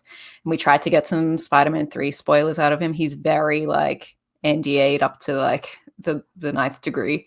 But we kind of gleaned from what he was saying that like it is happening, but we don't know what it will be he about. was talking about it like it was happening, but he just couldn't say anything. Yeah. And we were all kind of like, this game's not announced. Like, I don't know if you could just be like openly saying in the next game. Yeah, I think we can assume that it's happening. Like, and I think we all thought it was going to happen anyway. We asked him about Marvel's Wolverine. He hasn't gotten a call for that as far as we can tell, but you never know. He could just be lying to us, which is totally fair if he's not allowed to say anything. Really nice guy though, so passionate. Like we went before we were interviewing him, there was a few kids in front of us in line, and he just like would spend so much time talking to them, like asking them questions, like what was your favorite suit? What was your favorite moment? So they felt like he really embodied, I think, a Spider-Man, which was really, really cool. I also asked him about whether he ever got a call to be in the Last of Us like TV show as a cameo, like some of the other actors from the game had done. And he said, yes, he did. He was planning to go, but they were too deep in Spider-Man 2 for him to be able to like get away from that to go. So fingers crossed, maybe like season 3, season 4, if they end up getting that far, that he can like make an appearance somehow. Lauren, we've both watched a movie this weekend, and I think it changed both of our lives. I think it like exceeded all our expectations. The cinematography, the performances, the story, all gripping. And then we watched the Minecraft movie. Because we also watched Sinners, which is a good movie. But yeah, we're a gaming podcast. We're here to talk about the Minecraft movie. And yeah, so if you don't know, if you're one of the few people who haven't seen the Minecraft movie yet, because this movie is doing amazing, well, box office wise at the very least. It's a movie directed by Jared Hess, starring Jack Black, Jason Momoa, some other people, and kind of basically it's Jumanji, but it's Minecraft. It's a group of people, and they go into a portal, and they're in Minecraft world, and they basically have to stop this evil sorceress from taking over the overworld. Yeah, that's the premise of the thing. Lauren, what do you think of the movie? It was fine. Like it's probably his best. It was probably the best I could have expected for the Minecraft movie. Um, yeah, I think I was a little bit more not I wouldn't say interested, but the interesting thing was the cinema experience for me because I didn't realize how much the kids had been organizing themselves in Minecraft to say certain lines and cheer at certain things. And then obviously it's escalated into the point that they're destroying cinemas and bringing live chickens and making life hell for people there, which absolutely you should not do. Like, the movies should be a safe place to go and enjoy an experience together. I was like, my cinema was quite polite. They would just like clap at certain things and say certain lines and cheer, which I felt was Okay. quite wholesome. And I quite liked that. I was like, oh, they're really enjoying the movie. And if this is what makes them like have a good time because they get to say with their friends, I am Steve, well, good for you. But yeah, I definitely did not feel any of that because I hadn't played Minecraft, and I'm sure there were a lot of references that went over my head. But yeah, listen, did it did its thing. It was like the Super Mario Brothers movie. It was like it was just very plot thin, not much character development, some baffling choices. Really, my takeaway from it is that it, like, the experience of going to Minecraft became a bit of a meme, and I just think the whole movie was trying to be a meme. Yeah, I could definitely see that. Yeah, it's interesting because my screening of the movie was like very different from all the videos that had gone along. Like nobody said anything, and I think that's a very British thing. I think Okay. like there have been, there've been some movies like Infinity War or Endgame or like No Way Home where people have kind of flipped out at least a little bit. But with the Minecraft movie, at least because I mean it's 2 weeks since the movie's come out at this point, but like no one really said anything, even when Jack Black saying chicken jockey and all this sort of stuff. But no, as for what I thought of it, I'm coming to this like having been like I loved Minecraft like when I was I don't know like 12 and like Yep. from then so I was really into it when like the beta was happening, and then I followed it along for a couple of years, so I was very invested. And then I feel like with Minecraft I come back to it in like spurts. Like sometimes I'll get really invested in playing Minecraft for a while and then I'll kind of back off, and then that's kind of my relationship with it. I really like Minecraft as a game. Movie bad. I thought the movie was quite bad. It felt Super Mario Brothers movie is it's a very apt comparison because it felt like one of those to me where it was like, Yeah. or like a Five Nights at Freddy's where it was like, let's get all of the references in here. Let's adapt a lot of the game elements, which I wasn't expecting, to be honest. And do that aspect of it quite well. Like, there's some really deep cut references that I Hmm. didn't expect them to go into in this movie, which I kind of appreciated. But then, if you have all that, you're left with nothing else, and the characters and the story are just like they just meant nothing to me. That I really couldn't get invested in anything. I thought like they really tried. Jared Hess, who directed it, directed Napoleon Dynamite, and I kind of could see those elements, especially at the beginning of the movie where it's like more set in the real world. But a lot of it just doesn't like. It just doesn't work. Like none of the humor really works for me at Yeah. all. I don't think I laughed like once. Which is a shame. And I know it definitely felt to me like this is a movie directed at kids, and I feel like kids will really like it. Yeah. But yeah, looking at it for me, like it just didn't do anything for me. And I can't believe I'm saying this, but like I feel like the Sonic movies have more heart. And like if you've listened to the show for a while, you'll Yeah. know Yeah. that the Sonic movies I haven't really gelled with that as much until the third movie. Um, but yeah, I just feel like if they'd taken that approach, at least with like the kind of getting invested in the characters a little bit, I think it could have worked a bit better. But yeah, they just didn't do that here. Yeah. I feel like with Sonic works because you are invested in the actual game characters, like they gave them personality and story arcs and stuff. Whereas Minecraft, you're the player, like it's sandbox. You can't like you're interacting with things like creepers and sheep and villagers and stuff who literally say nothing, and they don't say anything in the game either, in the movie either. So Yeah, I think it was really hard to like build any kind of characterization with them. They purely had to rely on the human characters who are just not that interesting. I do not yeah. care that Jason Momoa was a world famous gamer back in like whatever, and that he's trying to recapture his glory, and that he kind of just wants to impress this young boy. I had no idea who the lead of the movie was supposed to be. Was it the young kid? Yeah. Was it Jason Momoa? Was it Jack Black? The female characters, like, God forbid they have anything to do. Like, literally, Yeah. I don't know why they were there. Yeah. And yeah, it just, I think that was their downfall, was just that Minecraft is like a really interesting world and fun for the player to experience, but not necessarily fun for the people to witness. Yeah. That's the thing, and I think like they just they do like you said, they didn't give them anything to do. I think they with the kind of kid characters, they kind of try to do this thing where there's this backstory of like their mothers like passed away or the parents like something's happened to them. But it's not Which like is full never out. explained. Yeah, they just don't follow up with that at all. Like that could have maybe fueled a bit of a more of an emotional core to it, but like they don't do anything with that at all.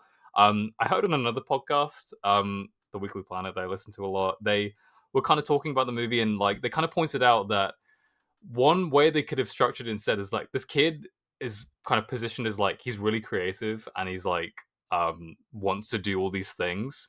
But then you also have Jack Black in the Minecraft world, and he's also very creative and like he's doing all these things. It maybe would have been a bit more interesting if like maybe like Steve had like the skills but none of like the creativity to kind of make these ideas come to fruition. That's kind of what the kid brings to this, and there's kind of more of an arc there. But there was just nothing. Like it was just kind of like, oh, he made like a tater tot gun. That's cool, I guess. But they Yeah. just don't do anything further with any of that. Yeah, there was this weird bromance building between like Garrett and Steve that I was a bit like, what's going on here? Like I'll never get over the scene when when they're flying and they're basically 69. Like, what the hell? The 69 scene is crazy. If you've Oh, not seen the I movie, by the can't. way, that out of context that sounds crazy, but like But watch the movie to understand. But it's more accurate than you think. Like, I it was like, really is. do we know what we're Yeah. alluding to here, right? Yeah. Yeah. And Jennifer Coolidge, what are you doing here, mate? That was wild to me because I thought when they set that up, I thought like, okay, this could be like a fun thing, but they barely do that. They barely do anything with that like kind of scenario at all. There's no And they reason don't for do it it to be well. there. There's just No. zero reason. She has this weird little romance with a villager who gets transported to the real world and is the man of her dreams because, hey, he doesn't say anything, which is a Yeah. little funny, I'm not going to lie. But I just, like, she had no investment in the wider storyline. So every time it cut to her, I was just like, you've just dropped any momentum that you had. Because Yeah. these sequences are just not funny. I'm sorry. No. They're funny because of how silly they are. Yeah. You're laughing at them, not with them, Yes. essentially. I will say for the movie, I actually thought the visuals look a lot better than I thought they were gonna look. I don't know if you felt the Yeah. same. But I think like the actual designs and like the things that they do with the world, I thought actually looked good. Sometimes the integration of the human characters into it doesn't look as great, but like on its own, I thought like some of the designs look really cool. I think like the creeper, like as an example, I thought that the design for the creeper is really cool because he's got like a instead of like him actually having eyes and mouth, it's like a hollow face, and then when it explodes, it kind of lights up and like emanates light from the creeper holes, I guess. But I just thought they did like a really good job of like fleshing that aspect out of it. So that was mostly what I was doing. I was like, oh, that's a cool like this character or enemy. Seeing that adapted, I thought they did a really good job with that.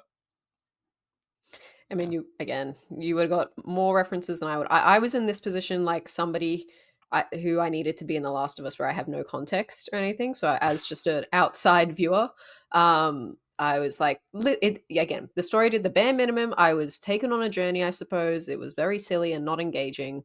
And there was a bunch of box ticking. It sounded like from the applause around me at every reference. So I'm like, okay, I guess you've done an adaptation of the game. But Yeah. was it a good adaptation? I don't know.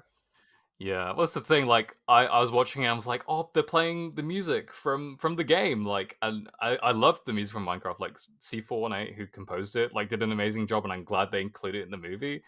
But it's not enough to make me like the movie as a whole. So yeah, if you had to give it a rating out of 5, as we do on the show, what would you give it? Well, on Letterboxd, I gave it 2 out of 5 because I think it was passable. It was better than Yeah. Borderlands. It was better than Borderlands. I gave it the same. I gave it a 2 out of 5. So we have 3 clearly very big Switch fans on the pod today, and now we have the Switch 2, which from the outside seems to be more of like an upgrade versus a whole reinvention of the Nintendo wheel, as we've seen in some previous console generations. So that makes it quite interesting on what I'm interested to hear what you guys are loving, what you're not loving, but we'll get into your general thoughts and then we can pick up on some of the like specific selling points of the Switch.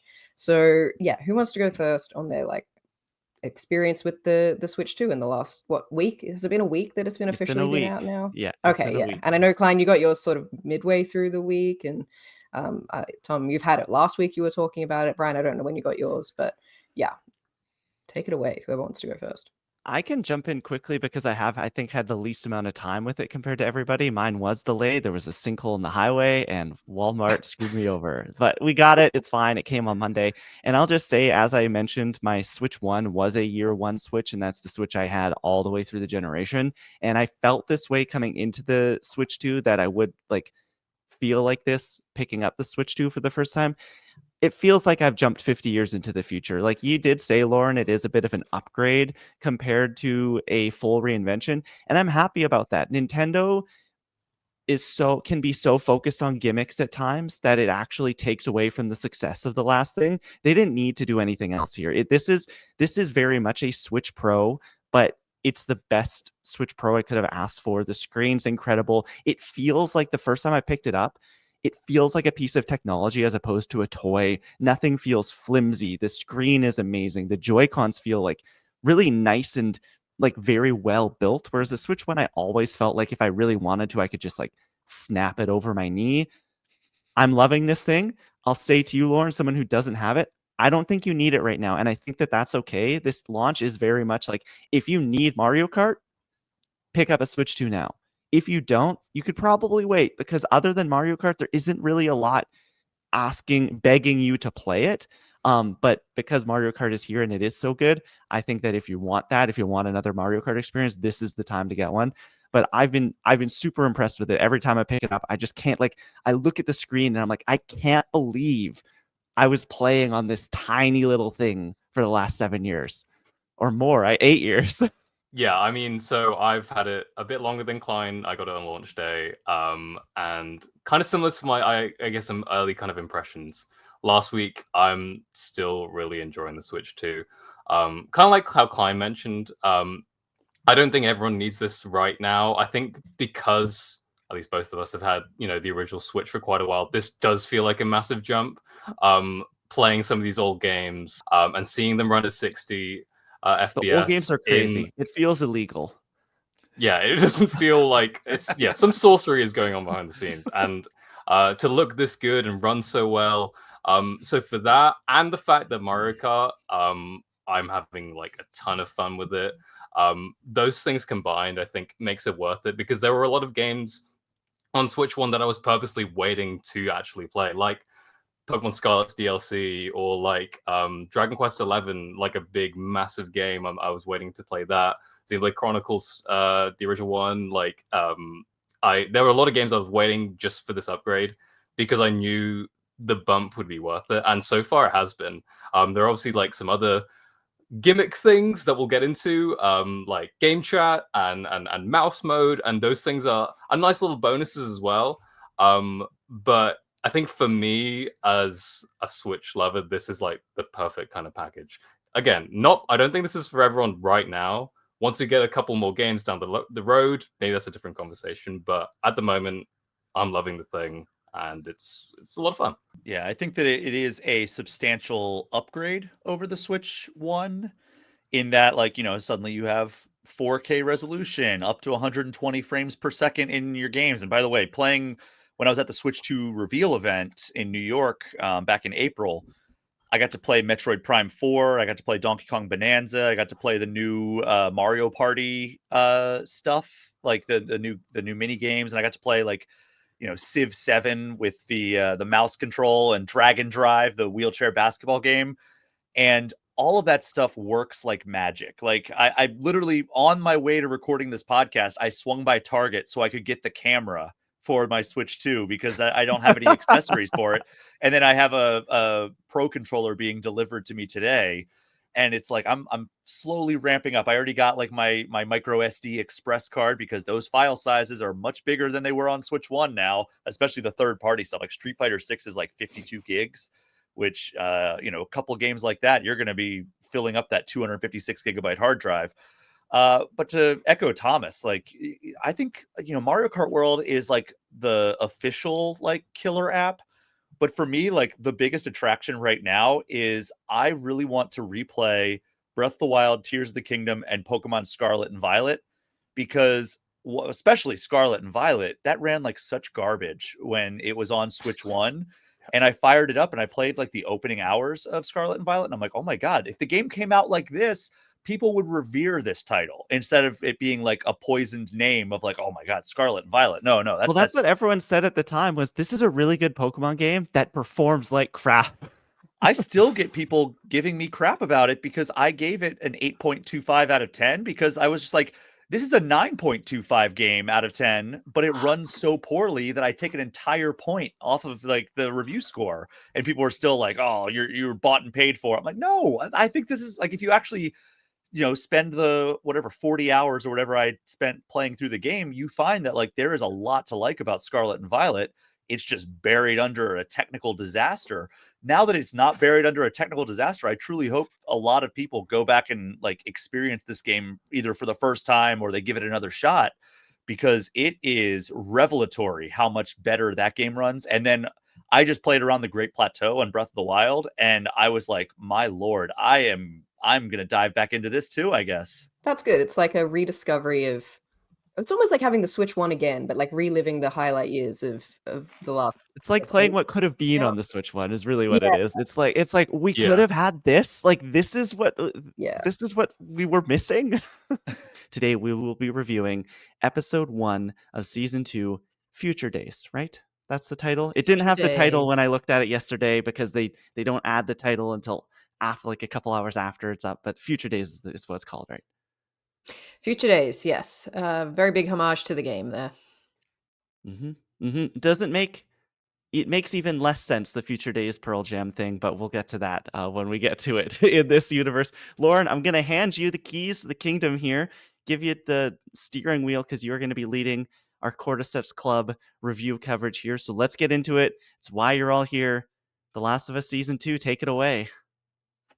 Yes, welcome back to Season 2 of Cordyceps Club, which is where we essentially rename ourselves to review HBO's The Last of Us because Tom, Klein, and I are all big fans of Last of Us game. We loved Season 1. You can listen to our sort of Season 1 recap and primer from last week. We went through our predictions and our thoughts on the first season. And now it's here, so we get to talk about it. So Last of Us Season 2, 7 episodes, same creatives behind it, many of the same actors adapting the second game from Naughty Dog. Much larger game. We got the news this week that season 3 of The Last of Us is happening, which is very exciting, which means that they'll hopefully, there was even talk of perhaps a season 4, but I don't think they've completely outlined how they're going to tell the rest of the story because we don't even know how much they're going to cover in this season. But very exciting news is that there will be more. So whenever we get to the finale of season 2, it's not the end. And yeah, first episode about an hour. Oh, and I should mention that reviews also came out this week, so some critics got to screen all the episodes, and reviews have been pretty glowing. I think it's on 93% on Rotten Tomatoes, so it's just slightly lower than season 1, but overall it's looking to be another very good season.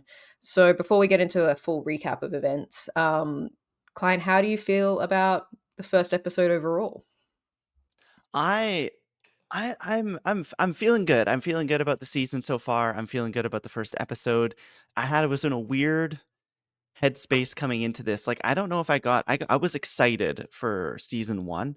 And I've been excited for the marketing beats leading into season 2, but like it wasn't until I was driving home yesterday about half an hour before it started that I was like, "Oh my gosh, like we're getting The Last of Us season 2 today. Like it's actually happening." And so sitting down and watching it, I think general thoughts about episode 1, I think it was a kind of subdued episode of TV. Like there wasn't the thing that The Last of Us season 1 I think had as a quote unquote benefit, if you want to call it that, was you had the Sarah moment there in the first episode, and that is such an explosive emotional bang that like I don't think season 2 had something quite on the heights of that. There were some great moments. We did get some like amazing beats here that I was like, "Oh wow, we're doing this here." But I think that I enjoyed it. I wasn't blown away by it. I think I was blown away by certain elements of it, but I am like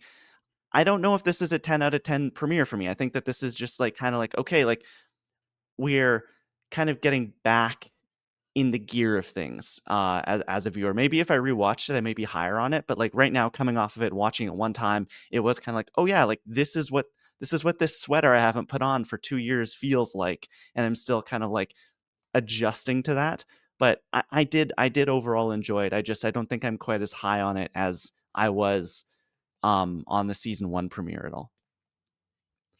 Yeah, I think that's fair, and I've seen sort of similar sentiment that I think when you look overall at the structure of The Last of Us Part 2, you kind of had to ease into it a little bit. There's a lot to catch up on. There is a 5-year time jump, and they really needed to spend, I think, an episode laying the groundwork. And I think they kind of did that to the best level that they could without it being like, a cut and dry drama that's kind of like, yeah, very like no sci-fi apocalyptic elements. But I'm with you. I just feel it's just so nice to have The Last of Us back. Like, let me tell you, Last of Us nights are an event in my household. So I had people over for like a screening party. I was lucky enough to receive a screener for this episode. So I had seen episode 1 prior to it airing last night, which, helps me just like prep content for work and also just like get a handle on it without sort of like being wrapped up in the screening party. But we did have a party, and it's interesting because of the people I invited over, I'm the only one who has played the game and kind of knows what's happened and how invested I am in it. And so there was it was just interesting to hear my friends' reactions to things and how they're seeing the story. And I might reference it a little bit as we're talking, because as a fan of the game, I can only really come at it from that standpoint. Like I already am so invested in this world and I know it so deeply that I just sort of forget certain things that like, oh, people might not know who this is or what's going to happen and that this is actually doing this from the game. So that's kind of where we can only really come from it. But I will try and like talk about some of their reactions so we can kind of see what maybe some Yeah. people who aren't so familiar with it. Did think- Gabby watch it with you? Yeah, so Gabby was in. That's why I wanted to like jump in. She knows nothing. Like she said something when we were watching it yesterday when we were introduced to Caitlin Deaver's character Abby, one of the new additions, and she said, "Oh, I thought she was supposed to be buffer." And so she Oh. has, I guess, some sort of like context there, but other than that, like has no idea. And I think that one of the reasons that maybe I am like not completely in love with the premiere is the fact that I, like you, am so intimately familiar with this story, and I'd be interested to go back and listen to my thoughts from the premiere of season 1, and maybe I was feeling the same way there, but it just getting back into that mode of like, oh yeah, like this isn't going to be a exact retelling of the thing I'm so familiar with. And so when things are happening and characters introduced and it's like, oh, but this is happening like before this and we're doing this Mm. here, how is that going to impact? And I think that I was almost like overanalyzing it. Whereas I think Gabby was like, when we finished it last night, she was completely like, oh my gosh, that's amazing. Like, I'm so happy to be back with these characters. I love the new characters. Yeah, the world is terrifying and we meet some Mm. terrifying new things in this world, but like she was completely just like off the wall. So maybe it is like maybe my Last of Us fandom is almost actually like holding me back. And when we get into episode 2 and episode 3 and we really start to like, okay, like settle back into what Last of Us TV show is as opposed to the games, I'll completely fall head over heels again. Okay, let's do this thing. Let's get into it. The last episode of The Last of Us Season 2, the final edition, at least for now, of Cordyceps Club. Lauren Rouse, take it away. The Last of Us Season 2 finale review. Let's go. This is it, our last episode of Cordyceps Club for the season. It's come around really quickly, and I'm kind of sad about it, but very excited to get into this one. But before we do, Khalif, I want to know what your backstory is with The Last of Us. Have you played the games? Do you like the show? Walk us through it. Yeah, big fan of the entire universe. Big fan of Last of Us 1 and 2. The show has been fantastic for the most part. There's some dips and dives in there that we can definitely talk about, but I think overall, as a person who loves, post-apocalyptic worlds and loves what Naughty Dog does with their games, it was the perfect kind of confluence to see all those things come together. So big fan on your hands today. So hope you're excited to talk about it. Oh, for sure. We're also all really big fans, so you're among friends here, which is going to make Yeah. for a good discussion. We'll start with general spoiler-free thoughts on the episode. This was episode 7, titled Convergence, written by Neil Druckmann, Halle Gross, and Craig Mazin, and was directed by Nina Lopez Corrado. So, Klein, we'll start with you. What were your overall feelings on this finale?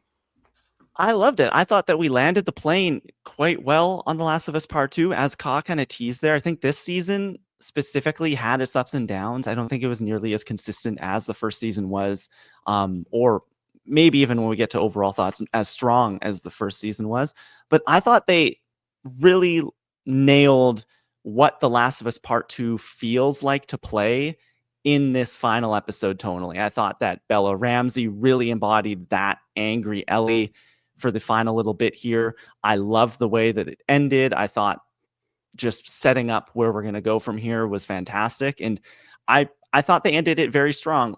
I don't know if the season as a whole, when we look back on it, I will look as fondly back upon it as I did the first season. But I think that the way it ended, heading into season 3, I am going, okay, I'm very excited to see where we go from here and what we do with this story going forward. What about you, Khalif?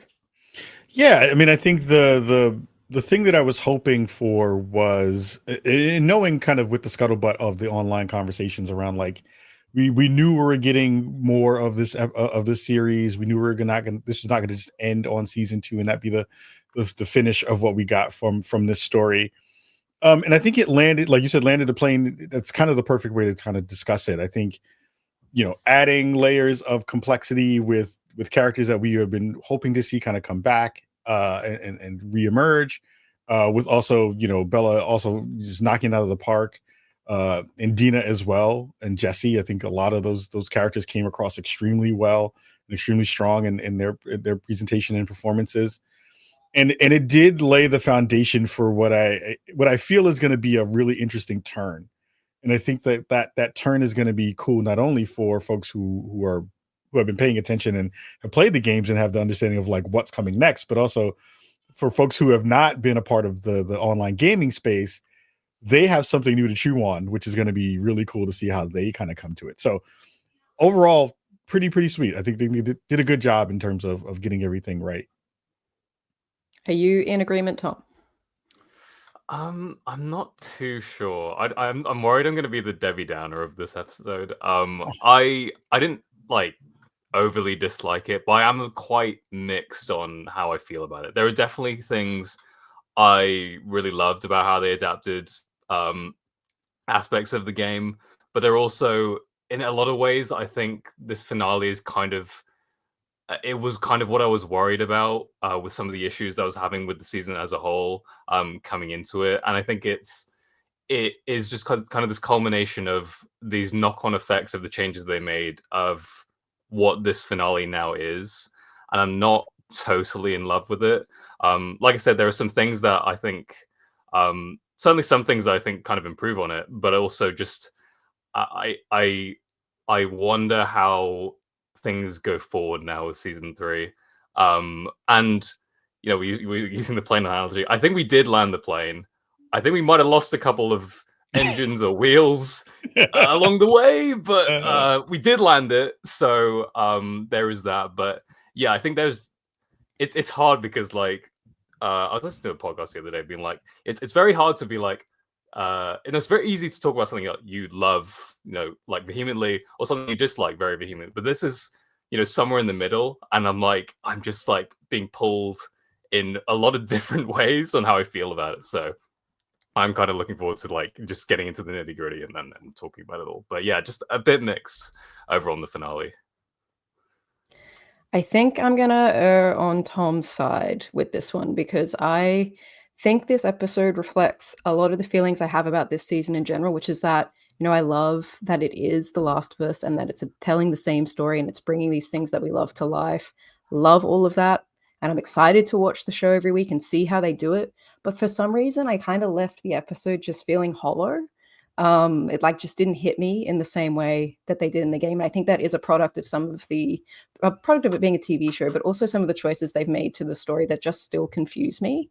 And we were talking to sort of Daniel, a guest on the show earlier in the season, and he was saying how we were concerned about the changes they were making, and he was like, well, it's the destination's going to be the same, but the journey's going to be different. And that's true, but I actually think the journey was really important here. And some of the things that they changed made it a lot less powerful. So that's kind of where I'm coming from on this episode and maybe a lot of the season overall, but we will talk a bit about that later. So let's get into exactly what happened and we'll stop and talk about certain things along the way. But this episode opened, so last week we had the flashbacks with Joel and we kind of then ended with Ellie returning to the theater.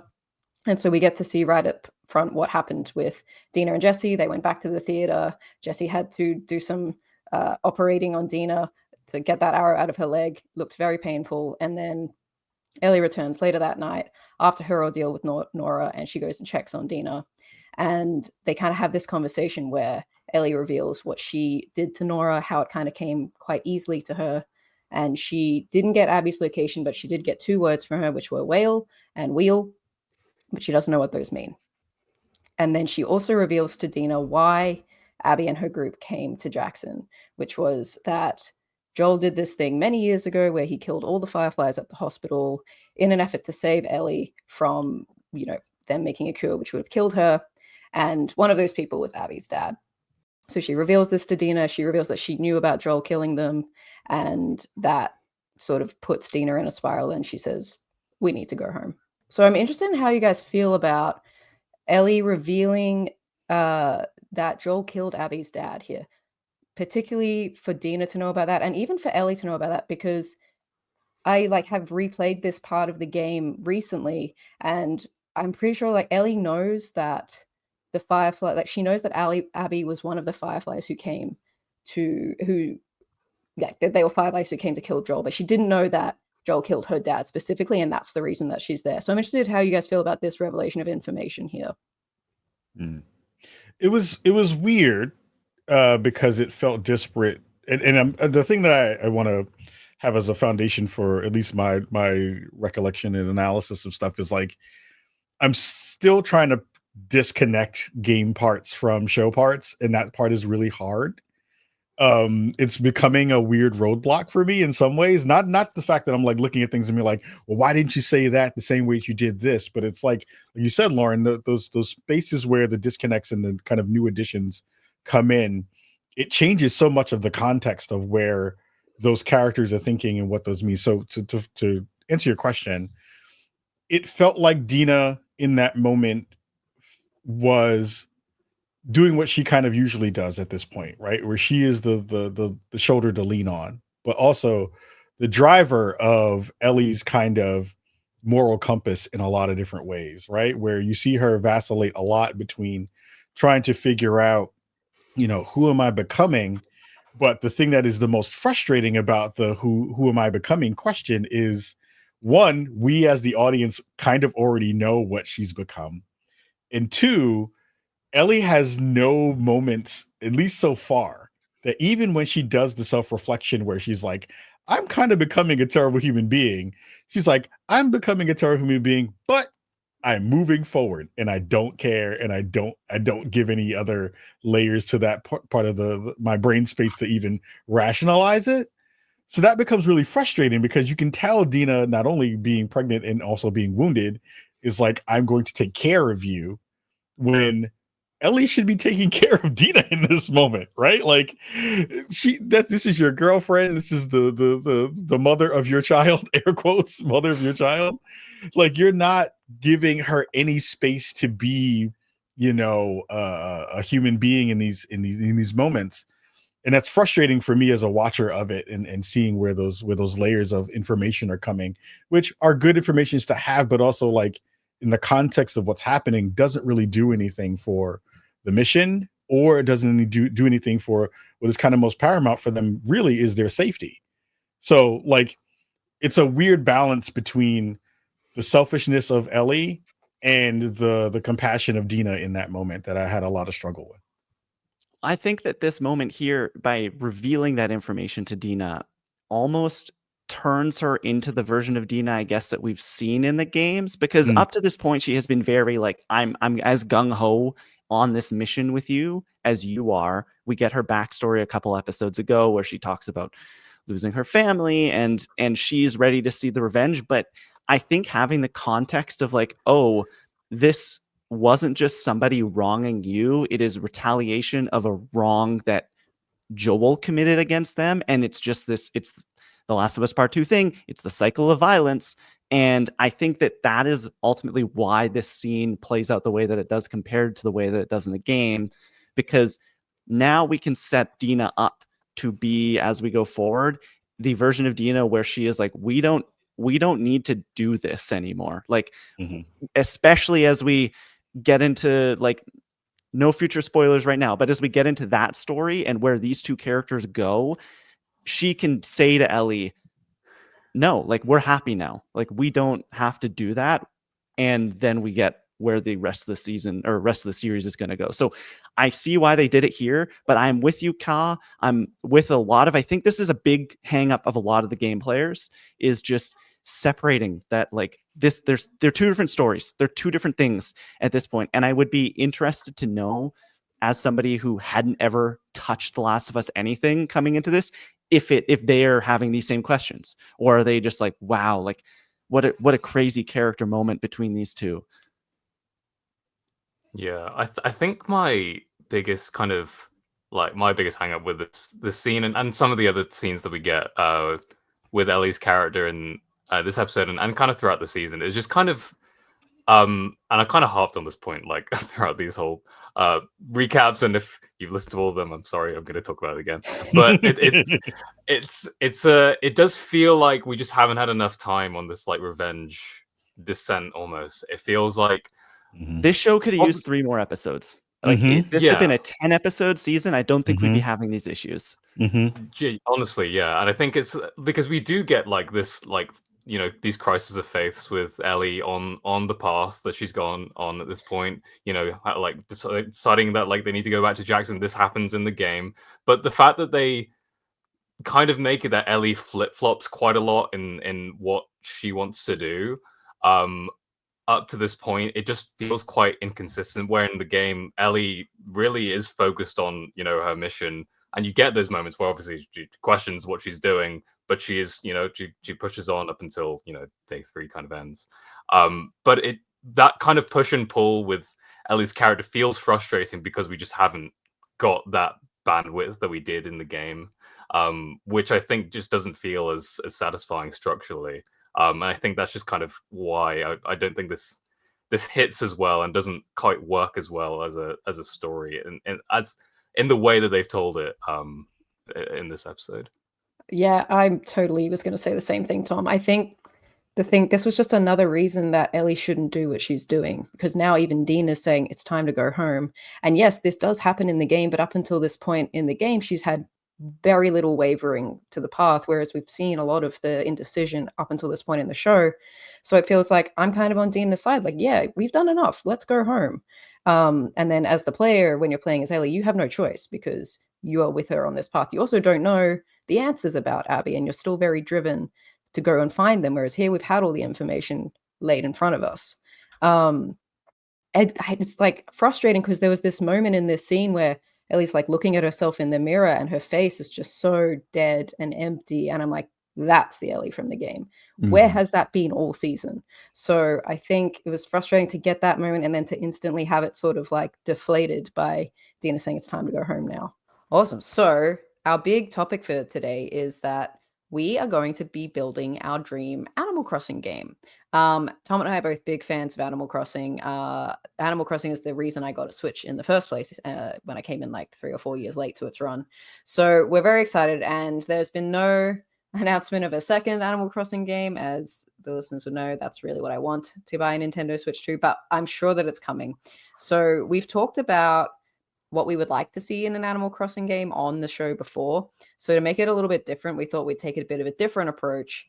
And we've built basically a like tier list of features that we want in an Animal Crossing sequel. Like this would be a direct sequel to New Horizons.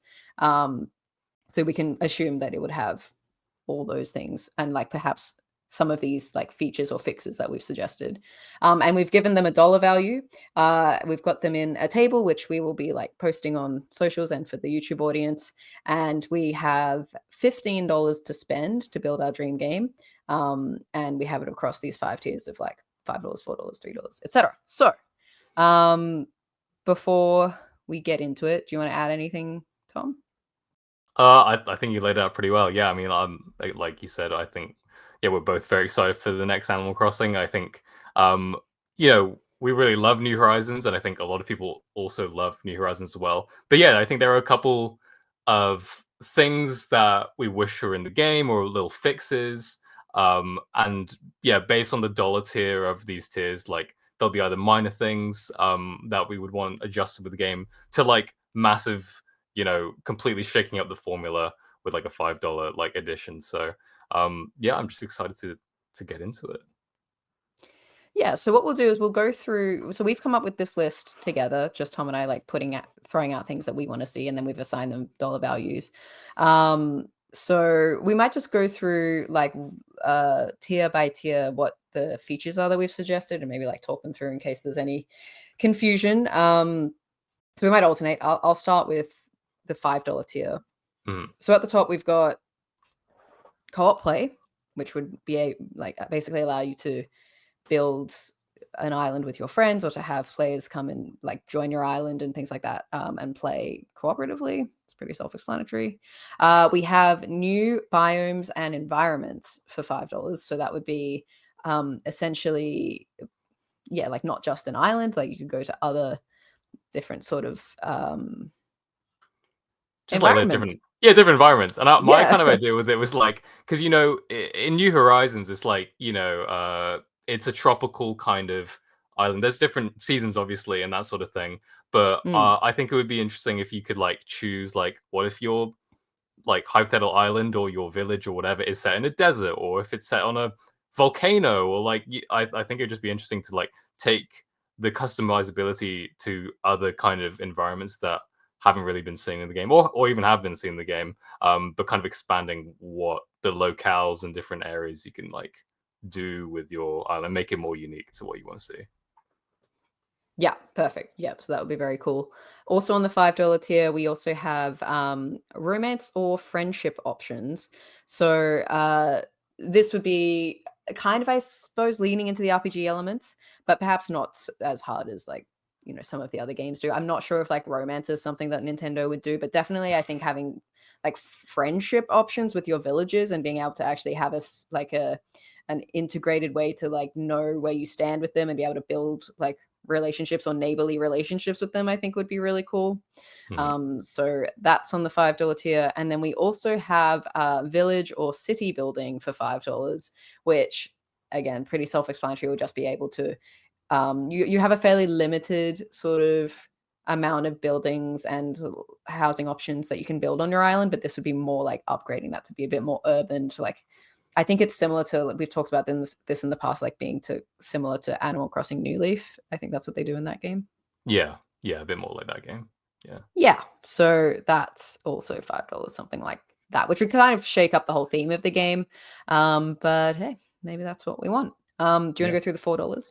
Yeah, so at $4, the first one is, I guess, kind of similar, but let's step down to that, what we were just saying about village and city building, but customizable buildings / interiors of villager houses. So essentially, what you can do in the Happy Home Paradise DLC for New Horizons, but like integrating that properly into into the game. So like you can go to a villager's house and be like, I want to mess up the interior of your house, or like you could go to town hall or the museum and like just change like how it looks to how you want your aesthetic of your island or town to be. We also have jobs/career paths, which that could really open up to like a lot of different possibilities. Maybe there are different jobs you can do around the island. Like obviously, you're kind of a town planner, or like in New Leaf, you're like the mayor. But I think it would be interesting if you could do little other odd jobs and take up different things, and maybe they give you different perks or like what have you. So there's different options there. Cross save. So this was essentially be bringing over your villages, items, designs, anything like that from New Horizons into the new game. So you're not completely starting from scratch. And if there are certain villages that you have a really big attachment to, you could like bring them over and basically like move them all over into this new thing. Because like Nintendo hasn't really done that before. So I think it'd be cool.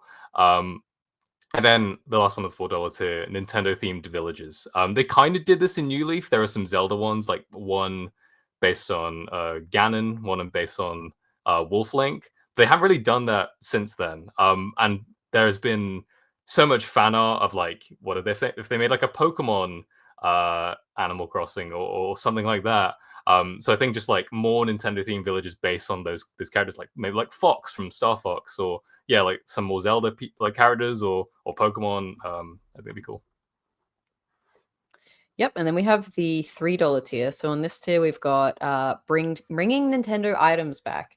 So Tom, you're explaining this to me. It's kind of like back in the day, they would have items in the shop. Like they do have some now, like Mario themed items that you can purchase in the I can't remember what the shop is called, but the ATM. But yeah, to have more of those like that are themed into like broader Nintendo properties like Zelda or Smash or Pokemon and things like that would be pretty cool. Also for $3, we've got pets. So this would be, it's kind of tricky with pets because you're like the villagers are animals, but you know what I mean. Like this would be like your Nintendo dogs. Like to have a companion pet or something like that that you can like feed and raise and have around your home. We've also got new villager personalities. So villagers in Animal Crossing all have different personalities, and you need to kind of gradually meet them all to unlock all the certain like reactions and interactions and things like that. So like just having a few more of those in the next game. And then lastly, we have the online furniture / clothing marketplace, which means that you can put up items that you have or that you make for trade for other people to purchase. Yeah, and then we got on the $2 here. So these are more like smaller little additions to the game, basically. Bigger pockets. There's obviously like they increased the pockets like size for New Horizons, but it's always still too small. It's never enough. Yeah, it really never is. So let's raise that upper limit even more. I don't know how big they can get with it, but I think just about a second pocket. Yeah, I mean that would be great. Like I think just the inventory system as a whole could get a really big revamp. So that would be great. Also on here, integrated time travel. Look, time traveling in Animal Crossing, it's a controversial thing. I know it's people so it's sacred sometimes for people not to time travel. I'm not a person that time travels, but I think the notion of time traveling there were points in New Horizons where I was like, I've done everything I can on a certain day. I just want to get to the next one, but I don't want to wait to the next day. So I think just putting it a system in the game would be interesting. Whether it's like you have to pay like currency to do that or something. But I think integrating it would smooth that process. Vehicles is another one of the $2 tier. We can talk about some of the possibilities maybe when we get to it, but like. Maybe get a bike, maybe get a scooter, maybe you get a car. I don't know. There's like a lot of possibilities with that. Buggy. Yeah. A little buggy, that'd be fun. And then on the last one, $2 tier, just good online services. Then online was notoriously very difficult to navigate and just kind of unrefined in New Horizons. So it'd be nice if that was better in potential new game. Yeah.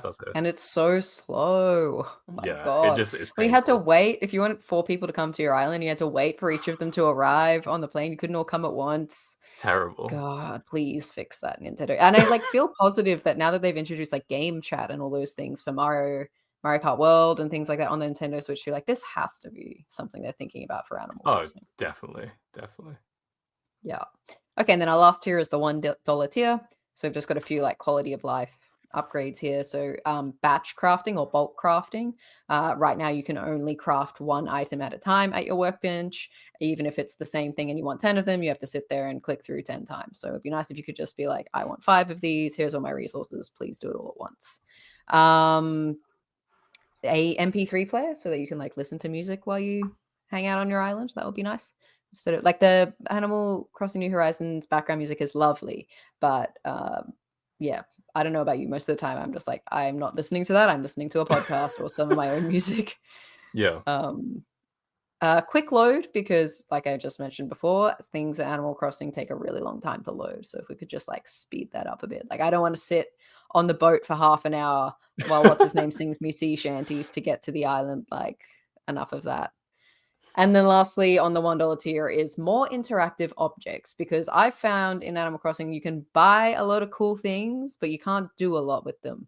Like, let me get in my pool. Let me like Yeah. kick this ball around. Like, let me do things with the items. So I would really hope they would do more of that. Like even eating food and stuff, like they introduced cooking and stuff, but it doesn't really, I don't know, it's not as satisfying. It doesn't really do anything.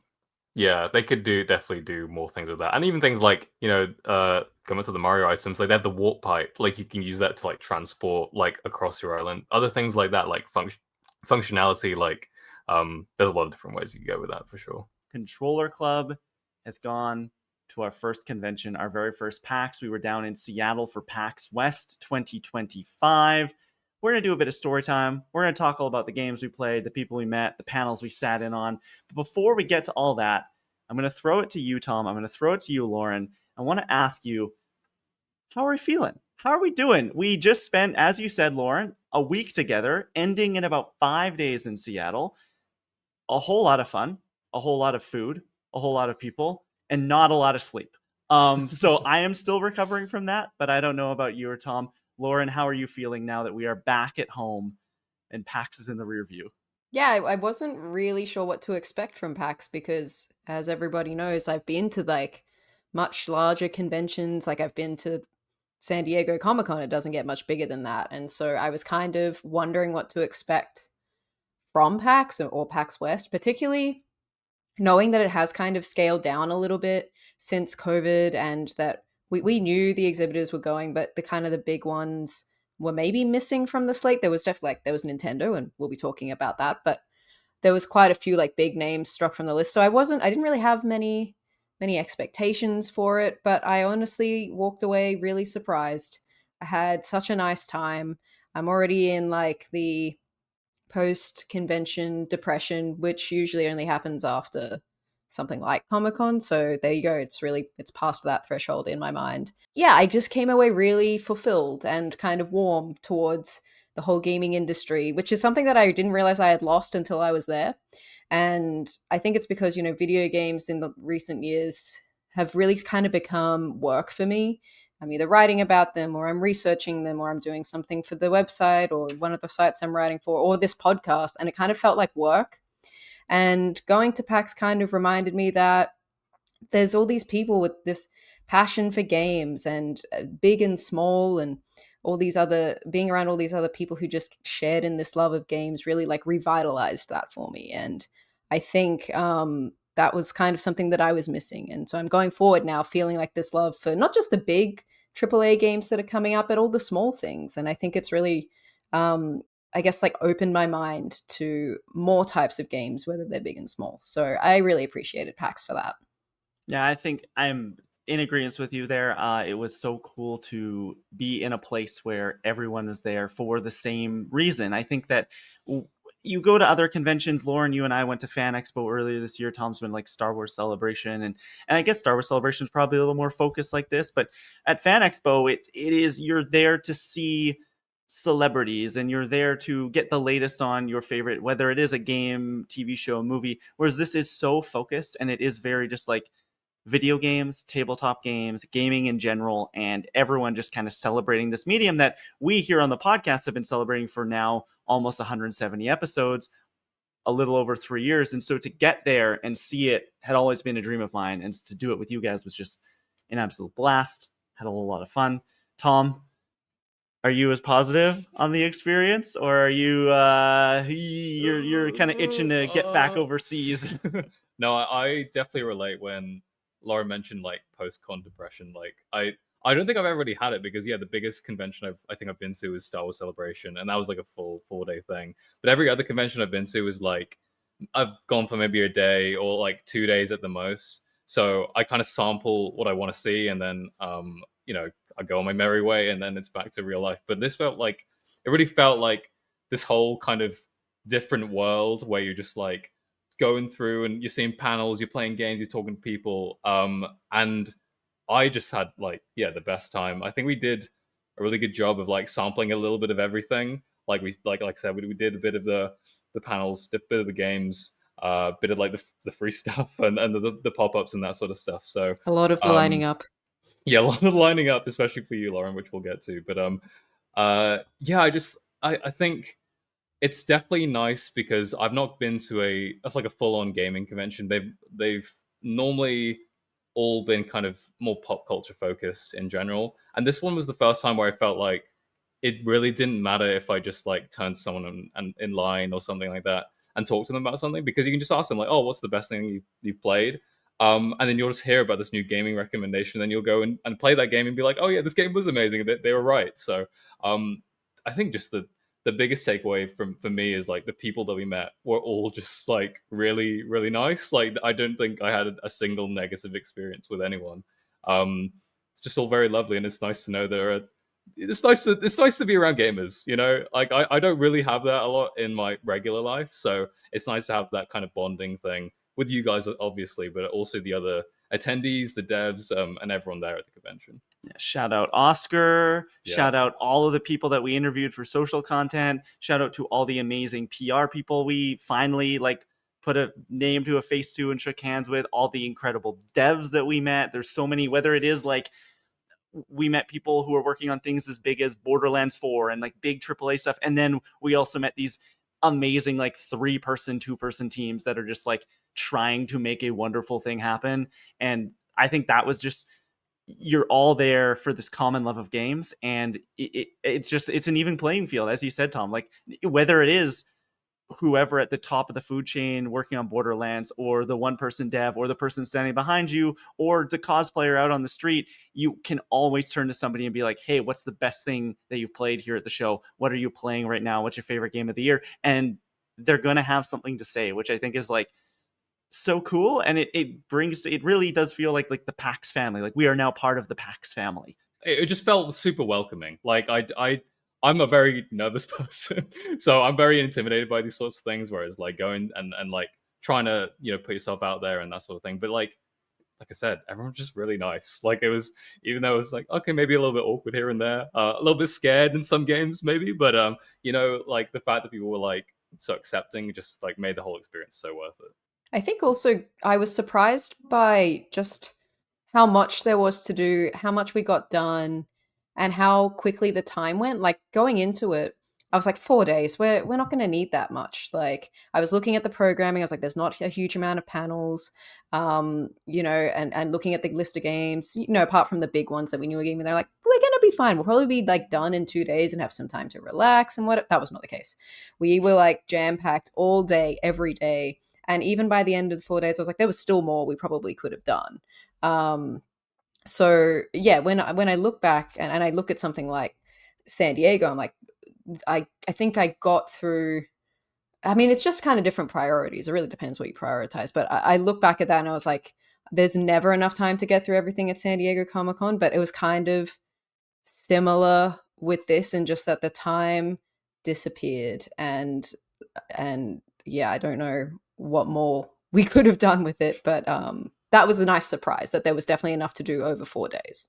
It melted away. Monday at 6 p.m. came so fast. I think Monday specifically for me was the shortest day. Everything else we had stuff kind of scheduled out, whether it was doing interviews, getting to a panel. Monday was a little more free form. We went and we saw some Nintendo games that we'd had booked. Other than that, it was kind of like, let's play around. We went to this nice fun Jackbox panel, which was one of the highlights of the weekend.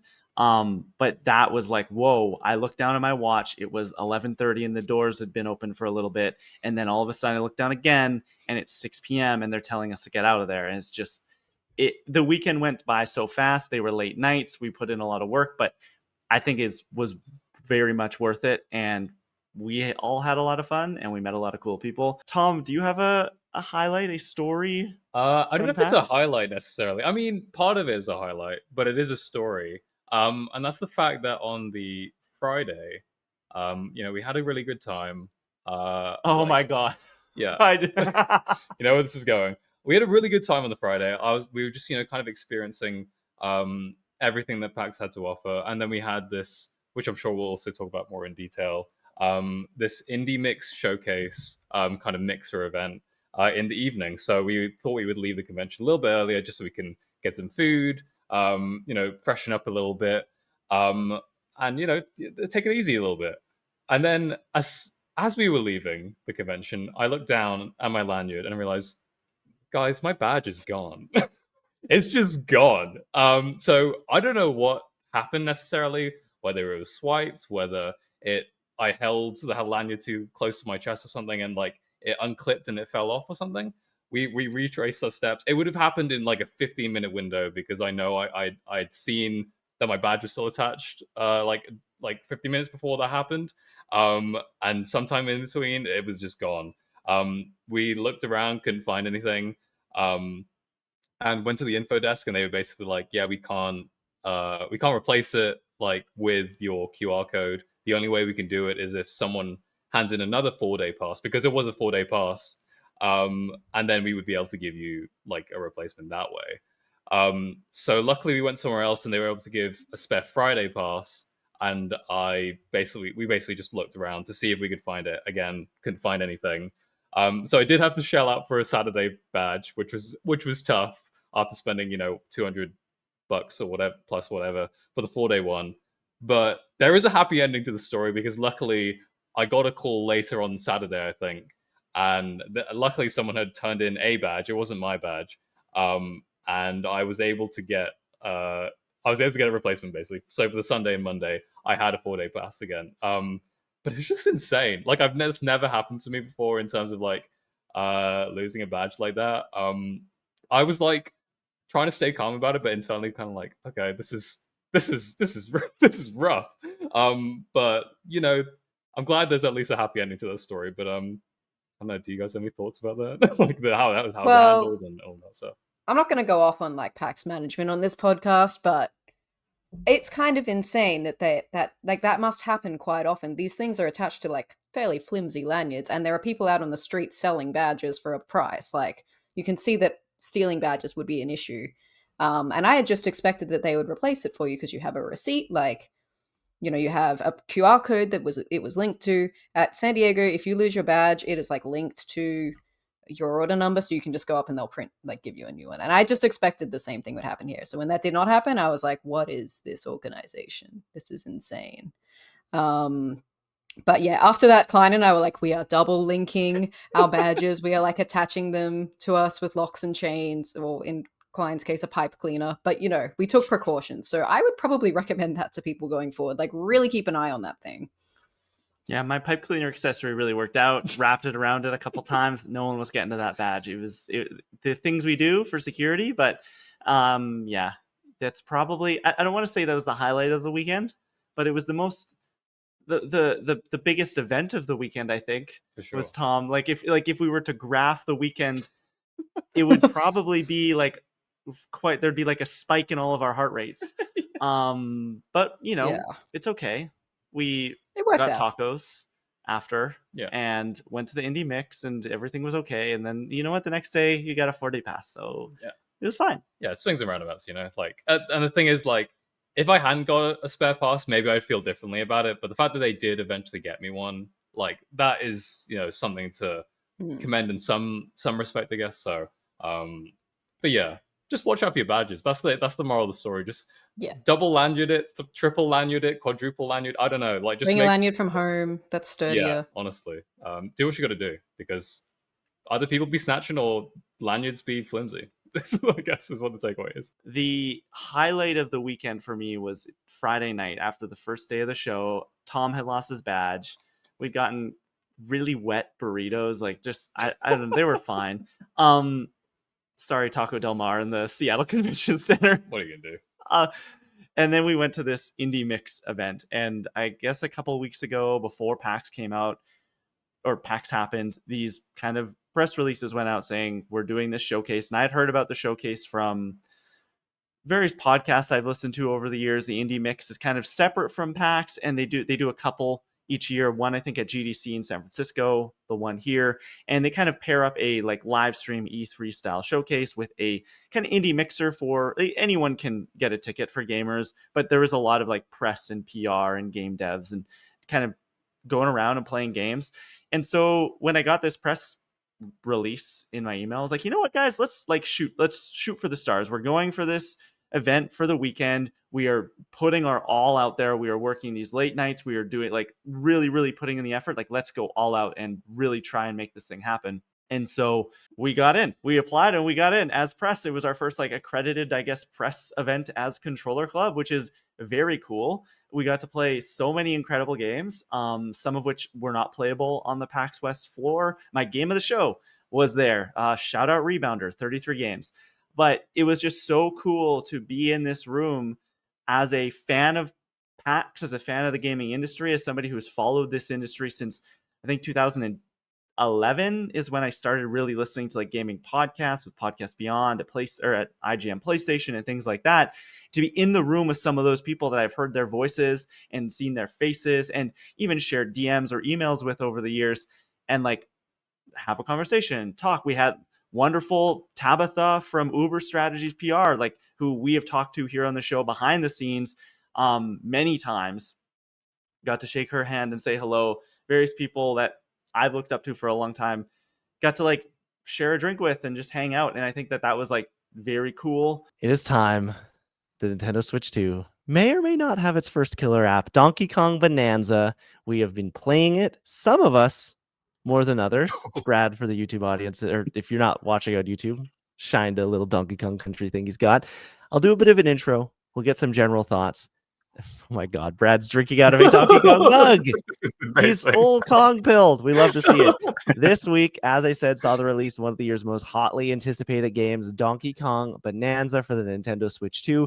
It is the latest 3D platformer from Nintendo's Super Mario Odyssey team. This is the first time a Donkey Kong game or a Donkey Kong platformer has actually been developed internally at Nintendo by one of their own EAD teams and not by someone like Retro or, for a long time, Rare. It sees players take control of Donkey Kong on a just rip-rollicking adventure deep into the core of the Kong world with the ability to terraform and destroy everything in your path.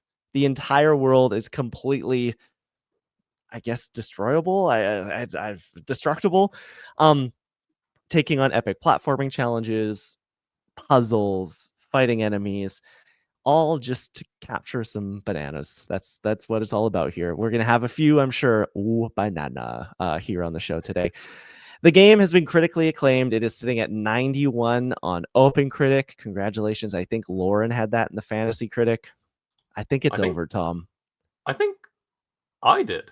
I had really? Okay, yeah. Never mind then. I think it's over for me and Lauren because your team is very good. Some of it have called it some of Nintendo's best work. In fact, IGN's reviewer Logan Plant said it is the best 3D platformer Nintendo has ever made, which is awesome. We've all played it to varying degrees. I want to know general thoughts, how long you've played it, maybe what sort of history you have with the Donkey Kong franchise, and what do you think about the game so far? Brad, I think you are going to kind of help guide the conversation a little bit here because you reviewed the game.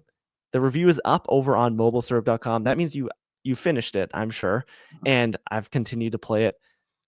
What's your history with Donkey Kong? How many hours do you have, and what do you think about Bananza? Yeah, so I don't have much of a history with Donkey Kong or really Nintendo platforms in general. Kind of what I was alluding to with when we were talking about Ocarina of Time. Like I was kind of late to Nintendo games in a lot of ways. Like I had a Game Boy Advance, so Pokemon was really my big thing. But other than that, like I didn't really play Zelda or Mario or anything like that. It was really, and I, like a lot of kids, I was kind of that stupid fanboy. Oh, PlayStation is the best. And now I'm privileged enough to own them all and play them all. So I've really been enjoying experiencing a lot of those games. But yeah, I never really, other than Donkey Kong Country Returns, which they just released that HD remaster of on Switch. I reviewed that. That was really my only like major encounter with Donkey Kong. So that's why I wanted to preface that when I was going into my review. Like I don't really have nostalgia for this. Like Astrobot last year was my sort of nostalgic platformer, like PlayStation inspired, all those characters. That was my nostalgic one. So this I had no attachment to, and I came out of it I'm like, this is my game of the year, like straight up. Like I am, as we talked about, I'm the JRPG guy, I'm the Final Fantasy guy. Clair Obscur was my favorite game of the year.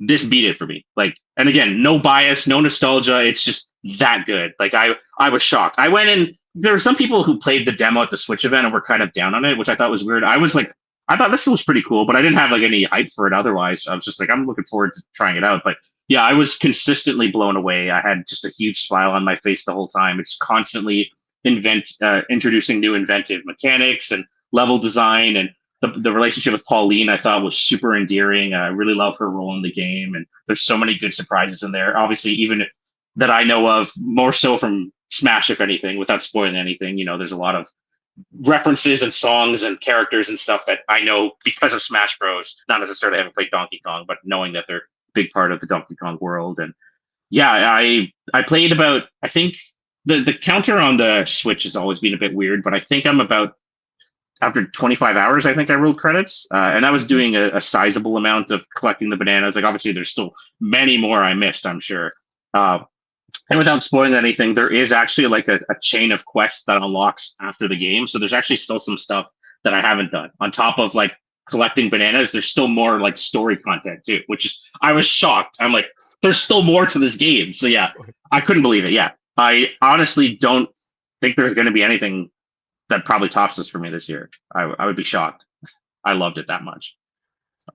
I love to hear it, especially coming from somebody who doesn't have the Nintendo history. I know a lot, the angry Twitter commenters, the people over on Reddit who are like, "Oh, Nintendo gets the they get the Nintendo bump." Yeah, but that makes me so happy as somebody who is, I'm a diehard Nintendo fan. I have a history with a lot of their platformers, and to hear somebody who doesn't enjoy it just as much is like, that's very exciting.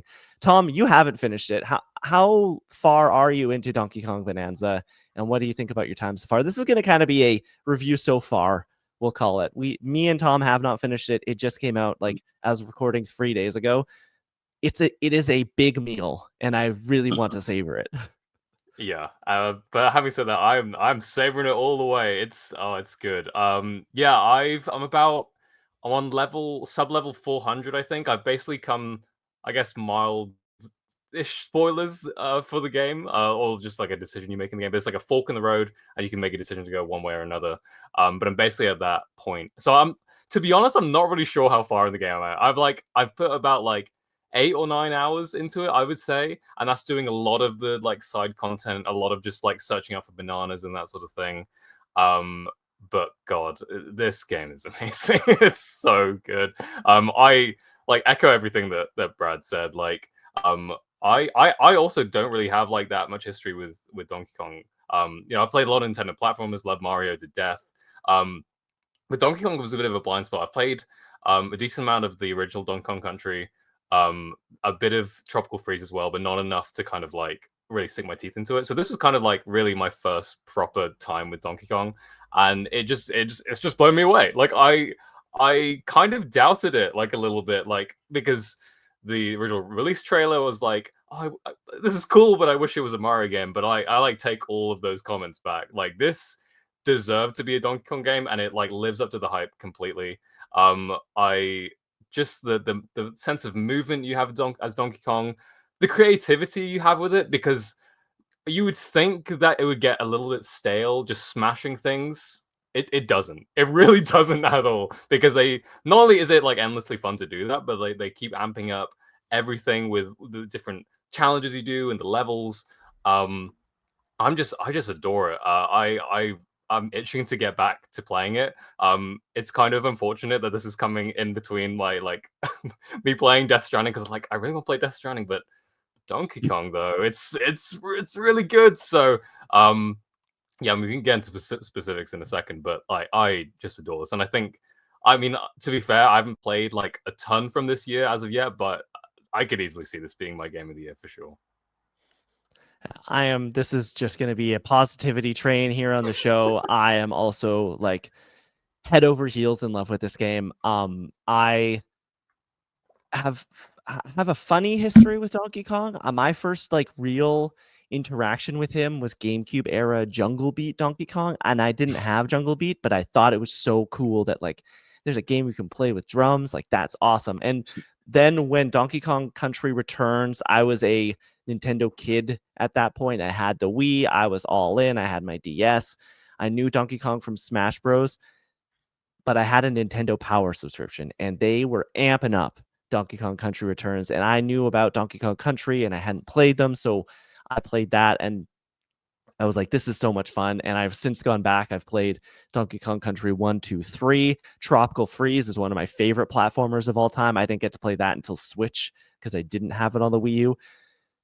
I think that Bananza is absolutely sublime. I was with you, Tom, when they announced this game. I thought, oh, please don't. I actively said, please don't be the 3D Mario team. Like, please, I want a 3D Mario game so badly. And if this means we don't get one sooner, I'm gonna be like quite angry.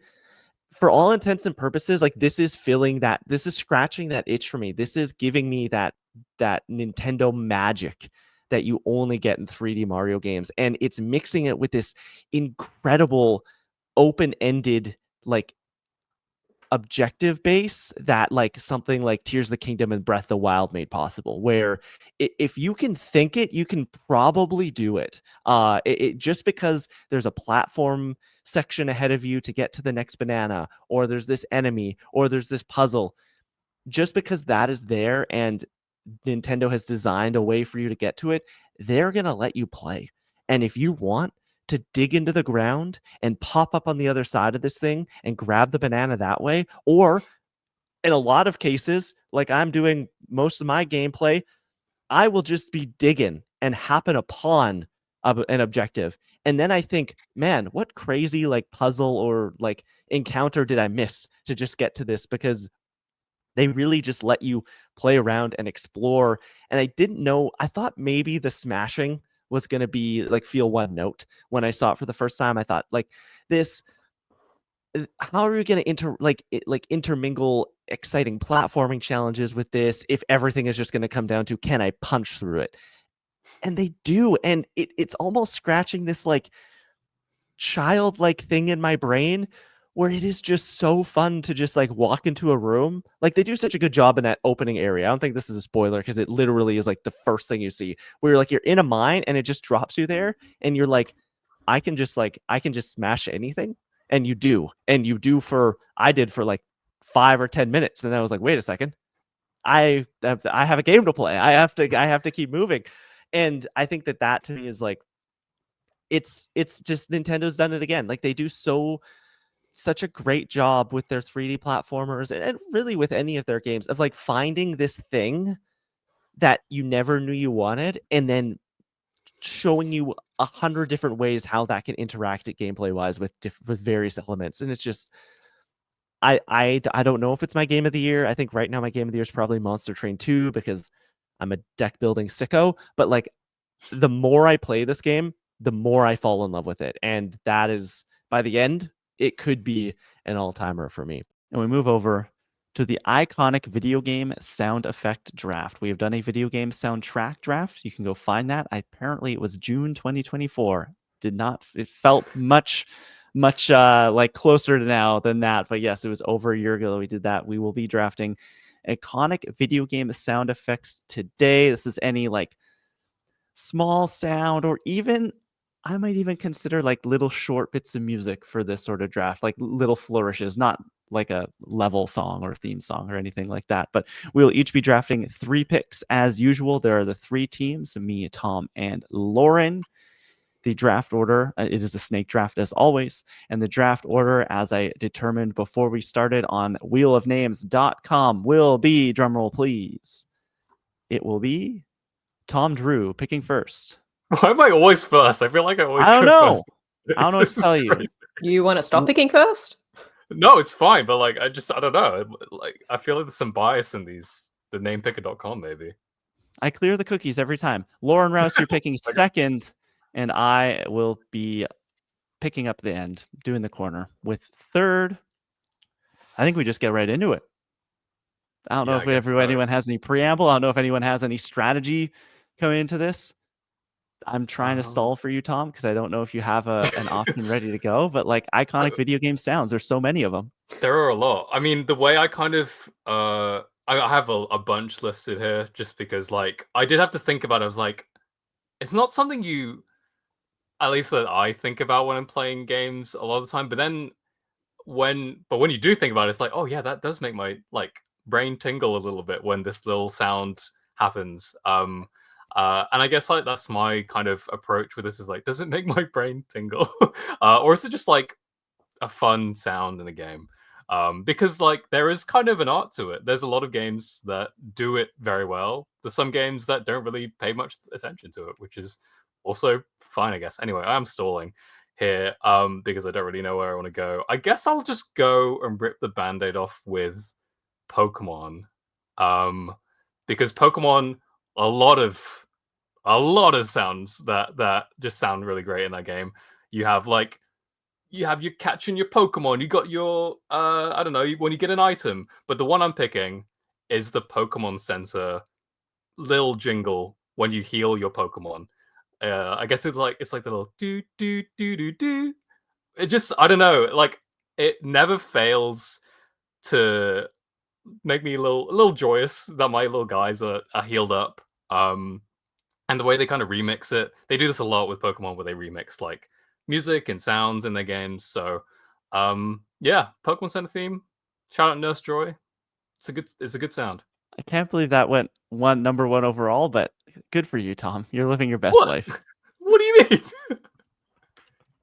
I don't know. I just, when I think of the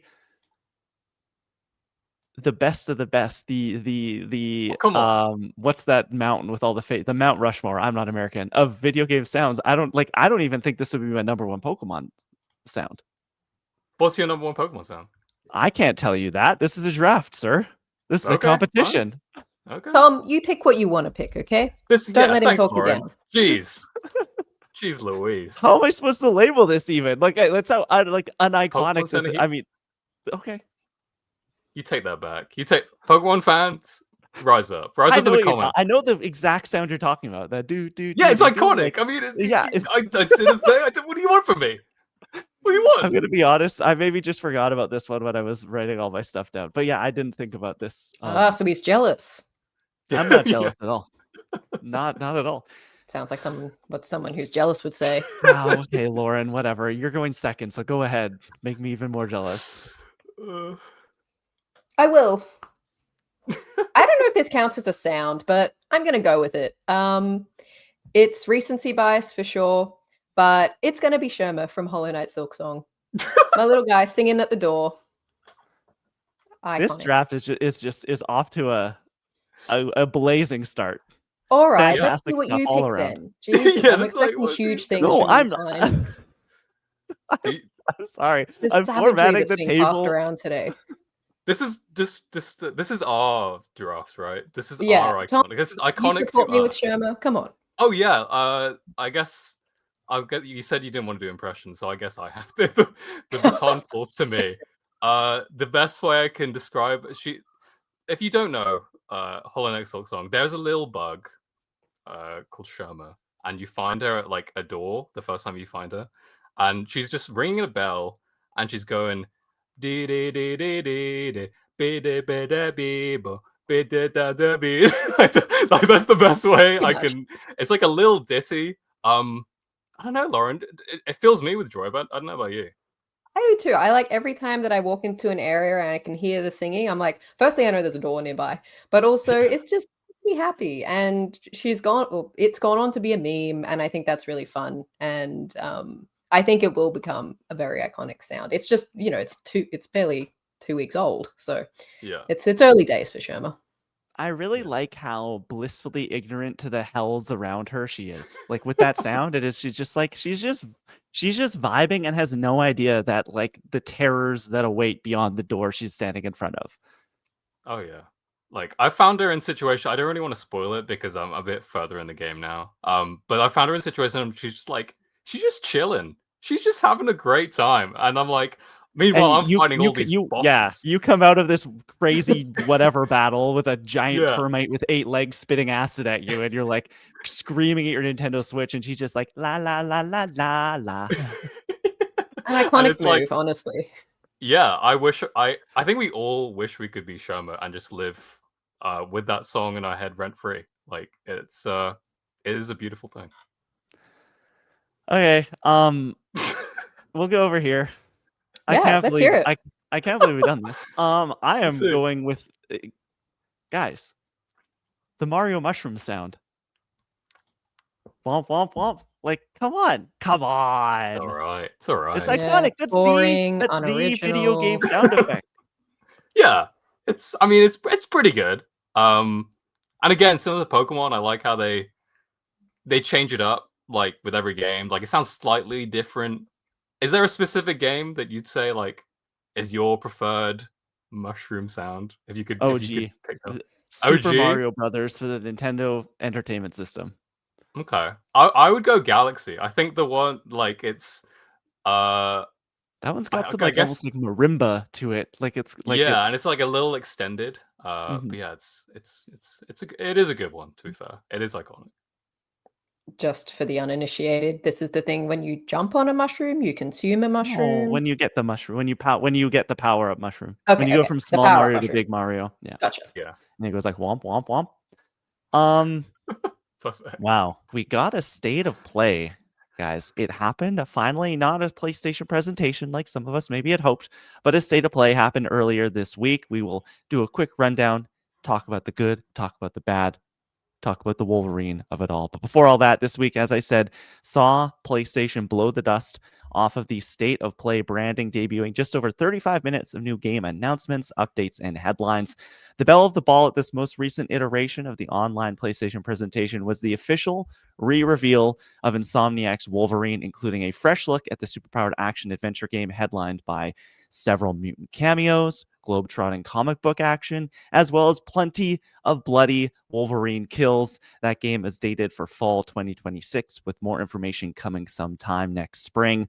Other highlights from the live stream included a deep dive into Soros, the kind of spiritual successor to Returnal, as well as a March 2026 release date reveal, a first look at Battlefield 6 campaign, and a couple PlayStation hardware announcements, including the new Pulse Elevate wireless desktop speakers and a God of War Kratos-themed 20th anniversary white DualSense, which we did a YouTube short of. You can go find that over on TikTok, Instagram, and YouTube.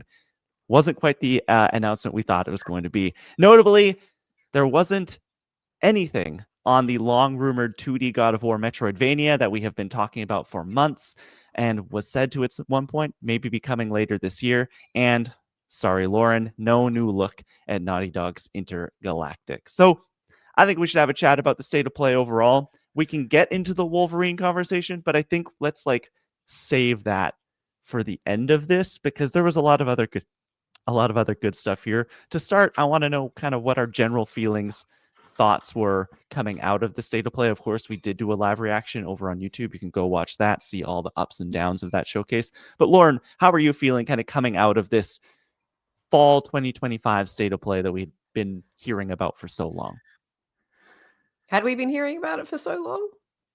That we only talked Well, about it a week before. yeah, I mean, hearing about it for so long, I don't mean like in like the rumor sphere or like the news. People had been thinking for weeks that we will get a fall state of play. It's just a matter of when it's going to happen. All right, well, I'm now starting to think about the January state of play, so then we can come and say that we thought about it for a long time. All right. I think the sentiment, which I kind of agree with based on like what people have been saying, is that this was a pretty meh state of play. Like, I mean, it can't all be bangers all the time. I get it. It wasn't a PlayStation showcase, which sometimes does have more of those major announcements. But really, they bookended it with the two big things, which were the two first party PlayStation Studios announcements. And then everything in between was just kind of like, cool. I wrote one extra game down apart from those two first party releases, and it was Zero Parades. Zero Parade? Zero Parades, which is the new game from the Disco Elysium devs. That looks pretty cool. Haven't played Disco Elysium, but I liked the vibe of this one. It's like kind of like a spy thriller set in a bit of an alternate world, like with kind of cyberpunk fantasy vibes. So that kind of got me intrigued. We'll be keeping my eye on that one. But yeah, apart from that, I think they put their two big announcements on the end, and then they just had some like, what are we doing here kind of things. Like, speakers? Why? Why not? Yeah. I don't know. People listen to things. I think that the State of Play brand continues to be the just like, okay, yeah, that was nice. Of the like big first party showcases these days. I don't know why we haven't had a PlayStation presentation in over 2 years. That seems to be where they bring out the big guns. But if they're not going to do them, I think this is just what we're going to get from State of Plays from now on. It's going to be, hey, we're going to sprinkle out our big PlayStation presentation announcements, do one or two at each of these State of Plays, fill the rest with the, I don't know, like Chrono Scripts, the Endless Ends of the World, which was a game that I thought looked really cool, but isn't blowing the tops off for the general audiences. I think that we are just like in for what I would say is like 6.5, 7 out of 10 State of Plays forever. And kind of bums me out a little bit. I want to get back to the days of like even like the E3 press conferences where it's like, hey, guess what? God of War is happening, and The Last of Us 2, and Last Guardian, and all these like Final Fantasy 7 remake. I don't think that is where gaming is right now. I think that these games take forever to come out. I think these games take forever to make, so they have to like be stingy on when they unveil and when they dole out little bits of news. But I don't know, Tom, what were you thinking coming out of the State of Play? Yeah, I think I'm kind of a similar sentiment. I think it is a case of like what you kind of touched on, Klein, where it's like, AAA development at this point takes so long, so there's only so much that they can reveal at a time, which is why we only had like Cyrus and Wolverine here. But then like you have the other side of it where Sony for the longest time was investing in all these multiplayer games, and a lot of them are probably not happening anymore.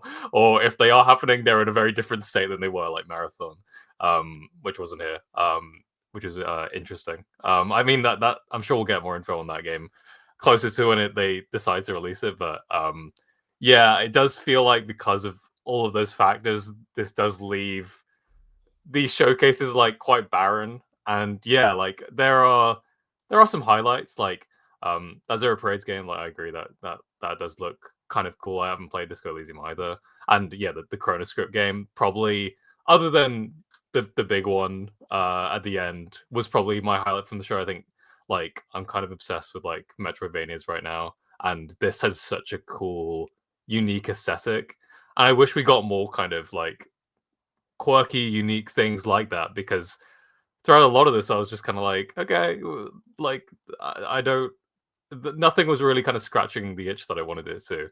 And the fact that like the God of War announcement was just the controller, like, come on, man, like, are we not gonna get like anything else? And I do agree. Like, I mean, I know that is the direct had like the Virtual Boy, for example, like that's like a hardware announcement, but like just a controller, like come on, dude, like we don't need we don't need to feature that here necessarily. Like, who cares? But And I it's mean, kind if of a it weren't, basic controller. yeah, Like it that is. kind of, I And they mean, could have it done a bit kind of more with looks it. cool with its minimalist aspect, but it's also like I have the God of War Ragnarok controller, which I think is much, much cooler than what they've done with that one. But I get that it's a harken back to the very first God of War. So I don't know.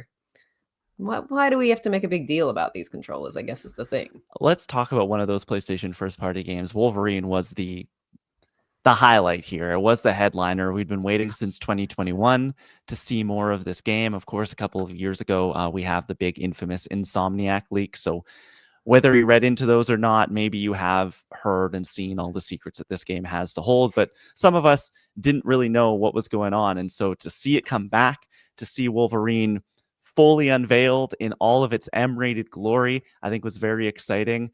What did we think about this reveal? What are we most excited about? Maybe things we liked, didn't like. Tom, how are you feeling coming out of the Wolverine reveal? Is this like top of the list for you now heading into 2026? I think it might be like this is one of the few trailers in in a long time that I'm just like constantly going back and like rewatching just to see if there's any like more I can glean from it. I think it presented really well. I'm glad it wasn't just like another cinematic trailer. We did get like little glimpses of gameplay and combat, and it really feels like they've uh like treated Wolverine with like a lot of respect. I mean, I don't think that was something to necessarily be worried about coming from Insomniac, who've shown that they can adapt these superhero characters into games really well. But like the fact that we are getting like it does feel like such a love lesson with all these other. I'll say it like what I said on the live stream, but like all these other mutant characters like Omega Red and Mystique are here too. So it feels like they're really not just like this isn't just a Wolverine game. They're like expanding that world into other characters and other facets of like X-Men and mutant like lore, I suppose. So I'm just itching to see more of that. Like I want to see what if has I'm assuming this Wolverine's been part of the X-Men. Like, are we going to see any more of them? I want to see what like I just want to see more. I just want to see like more of like what this combat looks like. This little taste is like it's crushing to know that like we'll obviously get more information in spring. That's what they said, but like to have to wait until fall next year, I'm like, oh man, I want this game now. But it will be worth the wait from what it looks like. Yeah, been 4 years since we last heard about this game. Was announced at the same PlayStation presentation, State of Play, that Spider-Man 2 was announced at, which is like seems absolutely crazy to think about. And we got an unveil of a new Wolverine actor, following in the footsteps of Hugh Jackman, another Aussie, Liam McIntyre, who you might know from Spartacus, as well as the Flash series, will be taking on the Wolverine moniker. Will be playing Logan in this game. Lauren, as an Aussie, how's it feel? Another one of you donning the yellow costume. Isn't it ironic because isn't Wolverine Canadian? He is Canadian. Yeah, he is Canadian. Yeah, sorry, Canadians. The Aussies are really taking over.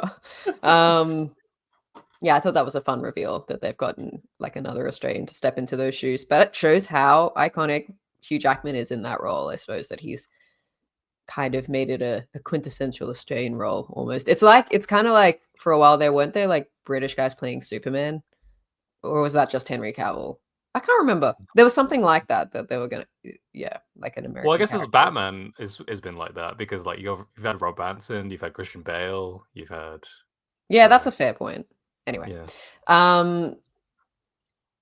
Yeah, this was very exciting. As you can see, we also had a clip from that on our socials of us all reacting to the trailer. We're very excited about this. And it was nice to be like coming into this, it was what we all wanted, it was what we all predicted, and it was confirmed. So that was really nice to just like have that ticked off and be able to see what they're working on. I definitely had to rewatch the trailer quite a few times to just like soak it all in. Because I think my biggest question coming into this, like when they announced that Insomniac was doing a Wolverine game, I was like, okay, that's cool. But I was like sort of questioning whether this was going to be the right character for them and like how this would sort of translate in the Insomniac style. But I think, like you said, Tom, they just have like this great respect for the characters and know exactly how to flesh out a video game world for the character, sort of versus the other way around. But one of my big questions was, how is the movement going to feel? How is the combat going to feel? Because so much of the great thing about Spider-Man is the swinging in New York. Like, it is so it feels so good to play. It was such a like phenomenal achievement when it first came out, and I sort of wondered how that would translate with Wolverine because I was like, he can't fly or get around in big open areas and things like that. But it does look like what they're compensating for now is in this kind of brutal, bloody combat style, which is very Wolverine. So that's really exciting that they're just like changing tack to be like, this is the right sort of gameplay method for this character. So that makes me really excited. And I'm also really excited that we're going to some like really cool locations. Like Tokyo is in there, Canada / Vancouver area was there. So that's exciting. Looks like we'll be getting around on a bike. That's going to be really fun. So there's definitely a lot to be excited about with this. Did we prefer the Wolverine ripping somebody in half, or the claws up through the jaw, poking out the top of the forehead? What was the cream of the crop kill from the Wolverine trailer?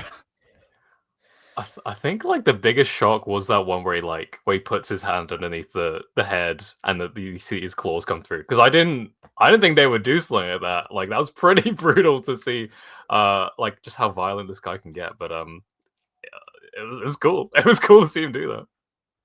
Yeah, particularly, I think you said, Klein, like, this is the studio that did Ratchet and Clank. Yep. Like, this is a very, very Yep. different tone for them. Like, and Spider-Man as well is like very family friendly. So it's kind of interesting to see them go like, no, we're going to lean really much harder and darker with this one. Well, I think it's a credit to Insomniac as a studio. Like when they announced this game, there were a lot of questions.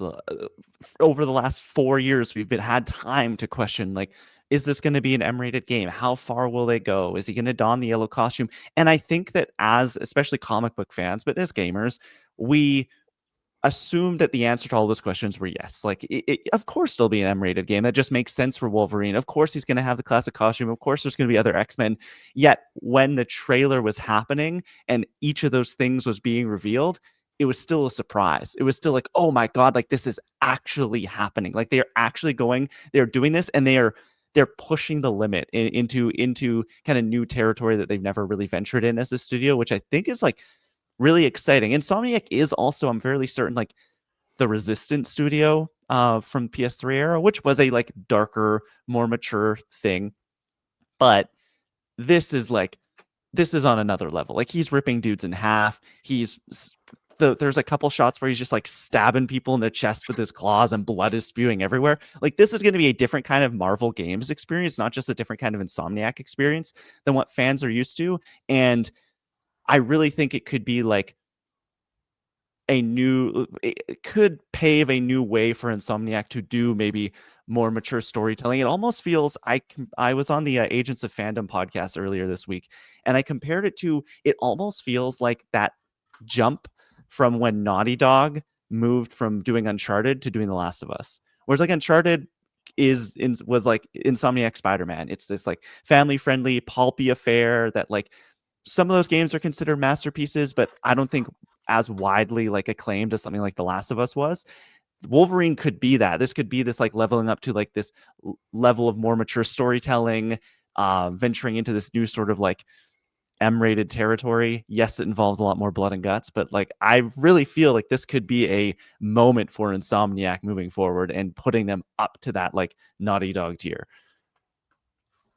Yeah, it's a good point. Like, I didn't like a good comparison between Uncharted and The Last of Us. I didn't really think about that, but yeah, I guess it just goes back to that thing of like, does Wolverine need this like mature rating for him to work? And like, the answer is yes. So they like clearly were like, okay, we'll do that, which is your props for them for just wanting to like stay true to the character and making sure he was like adapted properly. And speaking of that, the one thing that really stood out to me that maybe goes overlooked in this trailer is the fact that he's short. He's like a short king, which is like been my kind of hope for Wolverine, like getting adapted into like another piece of media. Obviously in like the movies, like Hugh Jackman's, he's a tall bloke. But in the comics, like Wolverine's a scrappy, like freak of a guy. And the fact that they've kind of done this here, I just think it's gonna, I don't know, I think it's gonna really add to this like version of the character. I want to see like if that informs anything with what they do with it. I think it's just a cool, like a good direction that they've gone with it. He comes up to a ledge and can't quite reach it. Like, he's just like jumping and can't get it. I think the other thing for me, like that I was questioning when they first announced Wolverine, which really was reaffirmed for me in this trailer, I kind of opened my eyes, is like, Spider-Man, they've built such a universe for him. Like they have been able to bring in characters like Miles and all these amazing villains. And because Spider-Man has such a huge repertoire, which is why he's in so many movies and comics and things like that. And so I think actually pivoting to Wolverine was a really smart choice, because now you have the entire X-Men at your disposal, who we've seen, and like that opens up so many possibilities in the games.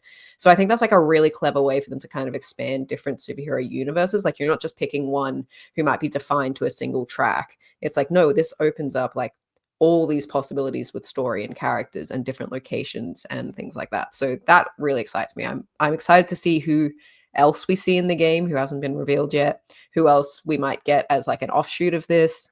It's very exciting. Yeah. I'll ask Speaking one of- last question. Oh, sorry. Go ahead, Tom. No, I think I know what you're gonna ask as well. But I was gonna say, speaking of that, who is the one character or team that you want to see like interact with Wolverine? I'll go first. Mine. I already said Cyclops on the live stream, so I'll say the Morlocks, who are these kind of like mutants who live underground, and they're kind of like almost ostracized from other mutants because they're like just a little bit too freaky for like regular mutants. So I'd like to see like Wolverine, I don't know, interact with them and maybe help them out and try to integrate them more into like mainline society. Lauren? You want me to go? Well, I did say Deadpool on the stream, and that's still probably my number one to see him interact with. But I'll add in there that I would like to see X-23. I think it would be cool for Wolverine to interact with like a protege kind of character, and that could lead to like that could be his Miles Morales. Like that could be the sort of side shoot game that we get. It's easy, but like I want to see a Charles Xavier. Like I want to see the way start to be paved towards an X-Men game. And if we get Charles, if we get Magneto, that would be like, dream come true. I don't think it's something that happens halfway through the game. I don't think it's something that happens the first third of the game. It's probably like a credits hit. We see the credits and it pans up and we just see a man in a wheelchair with a bald head or something like that. But yeah, Insomniac's been really good at kind of teasing away these where we're going to go in the sequel ideas towards the end of their games, whether it's like Harry in the tank at the end of Spider-Man 1 or the Silk reveal at the end of Spider-Man 2. I think that if X-Men is where they want to go, let's throw in Charles at the end of this game. And we're moving on to the meat and potatoes of the episode, the most bankable gaming franchise draft, an idea by Lauren Rouse. Lauren, do you want to do a quick intro? Where did this come from? What are we doing? Oh, sure. Are we going to have some fun today? I hope it's going to be fun. No, I can't take credit for this. I heard a similar idea being discussed on The Town with Matt Bellamy's podcast, where they were doing most bankable film franchises. And I was like, oh, that's quite interesting. I wonder what that would be in video gaming. And so what we're going to do essentially is have, be fictional new studio owners. And if we had the option to pick up any video game franchises now, which ones we think would be the most profitable to like put a stake in.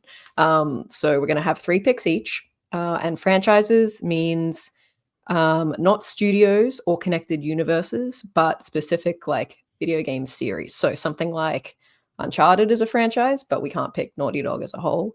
But something like Spider-Man and Wolverine would be separate franchises. So that's kind of the mentality we're going in with. And we're also going to have one bonus pick that is a video game franchise that has been dormant or doesn't have any new games in development or even rumored to be in development that we would like to revive and think that would be profitable nowadays. So that's basically the gist of it. You can like justify your franchises any way you see fit, like why you think they might be profitable. It could just be sales numbers. It could be like they would get really good merchandising profits. They would make a really great TV adaptation, something like that, like how you would justify this pick. The draft order today, drum roll please, is Tom Drew picking first. Shocked. Me picking second. Lauren Rouse picking third, and Steve, sorry, you are the guest, but you got the corner at least. I'm not very good host. I know. Hey, Wheel of Names. it doesn't take any prisoners, okay? Shout out Wheel and I Ames.com. do pay them on the side to, make Oh, them- never Yeah. mind then. Yeah. Tom's like 3 drafts in a row picking first overall. But I guess we could just get started. Tom Drew, you have the pick of the litter here. Yeah. Who are you taking with 1 of 1 in the most bankable gaming franchise draft? I mean, if I am going first, I feel like I have to take this one off the board because it's the biggest. It's not even the biggest gaming franchise. It's the biggest franchise in the world. It's Pokemon. It's got to be Pokemon, right? Okay. It's on. I'm literally wearing a Pokemon hoodie right now. Like I mentioned, I went to a Pokemon card convention yesterday. I mean, like the sales numbers of the game speak for themselves. The fact that they've expanded it, like I said, it's the most profitable franchise like ever. They've expanded to cards. They've expanded to the shows. They've got a theme park coming in Japan soon. And even with all of that, I feel like there's still room for them to expand even more than they do. I'm not just talking about the fact that they probably should make their games a little bit better. Like I think they should put a little bit more money into their games. But even just like the fact that like they're only just doing, I mean, they've done like Pokemon themed like theme park stuff before.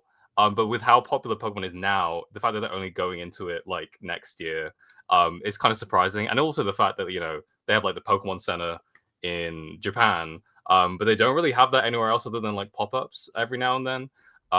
So I think there's still room where they're leaving some money on the table because, I mean, if there's a Pokemon Center in London, I'd be broke for sure.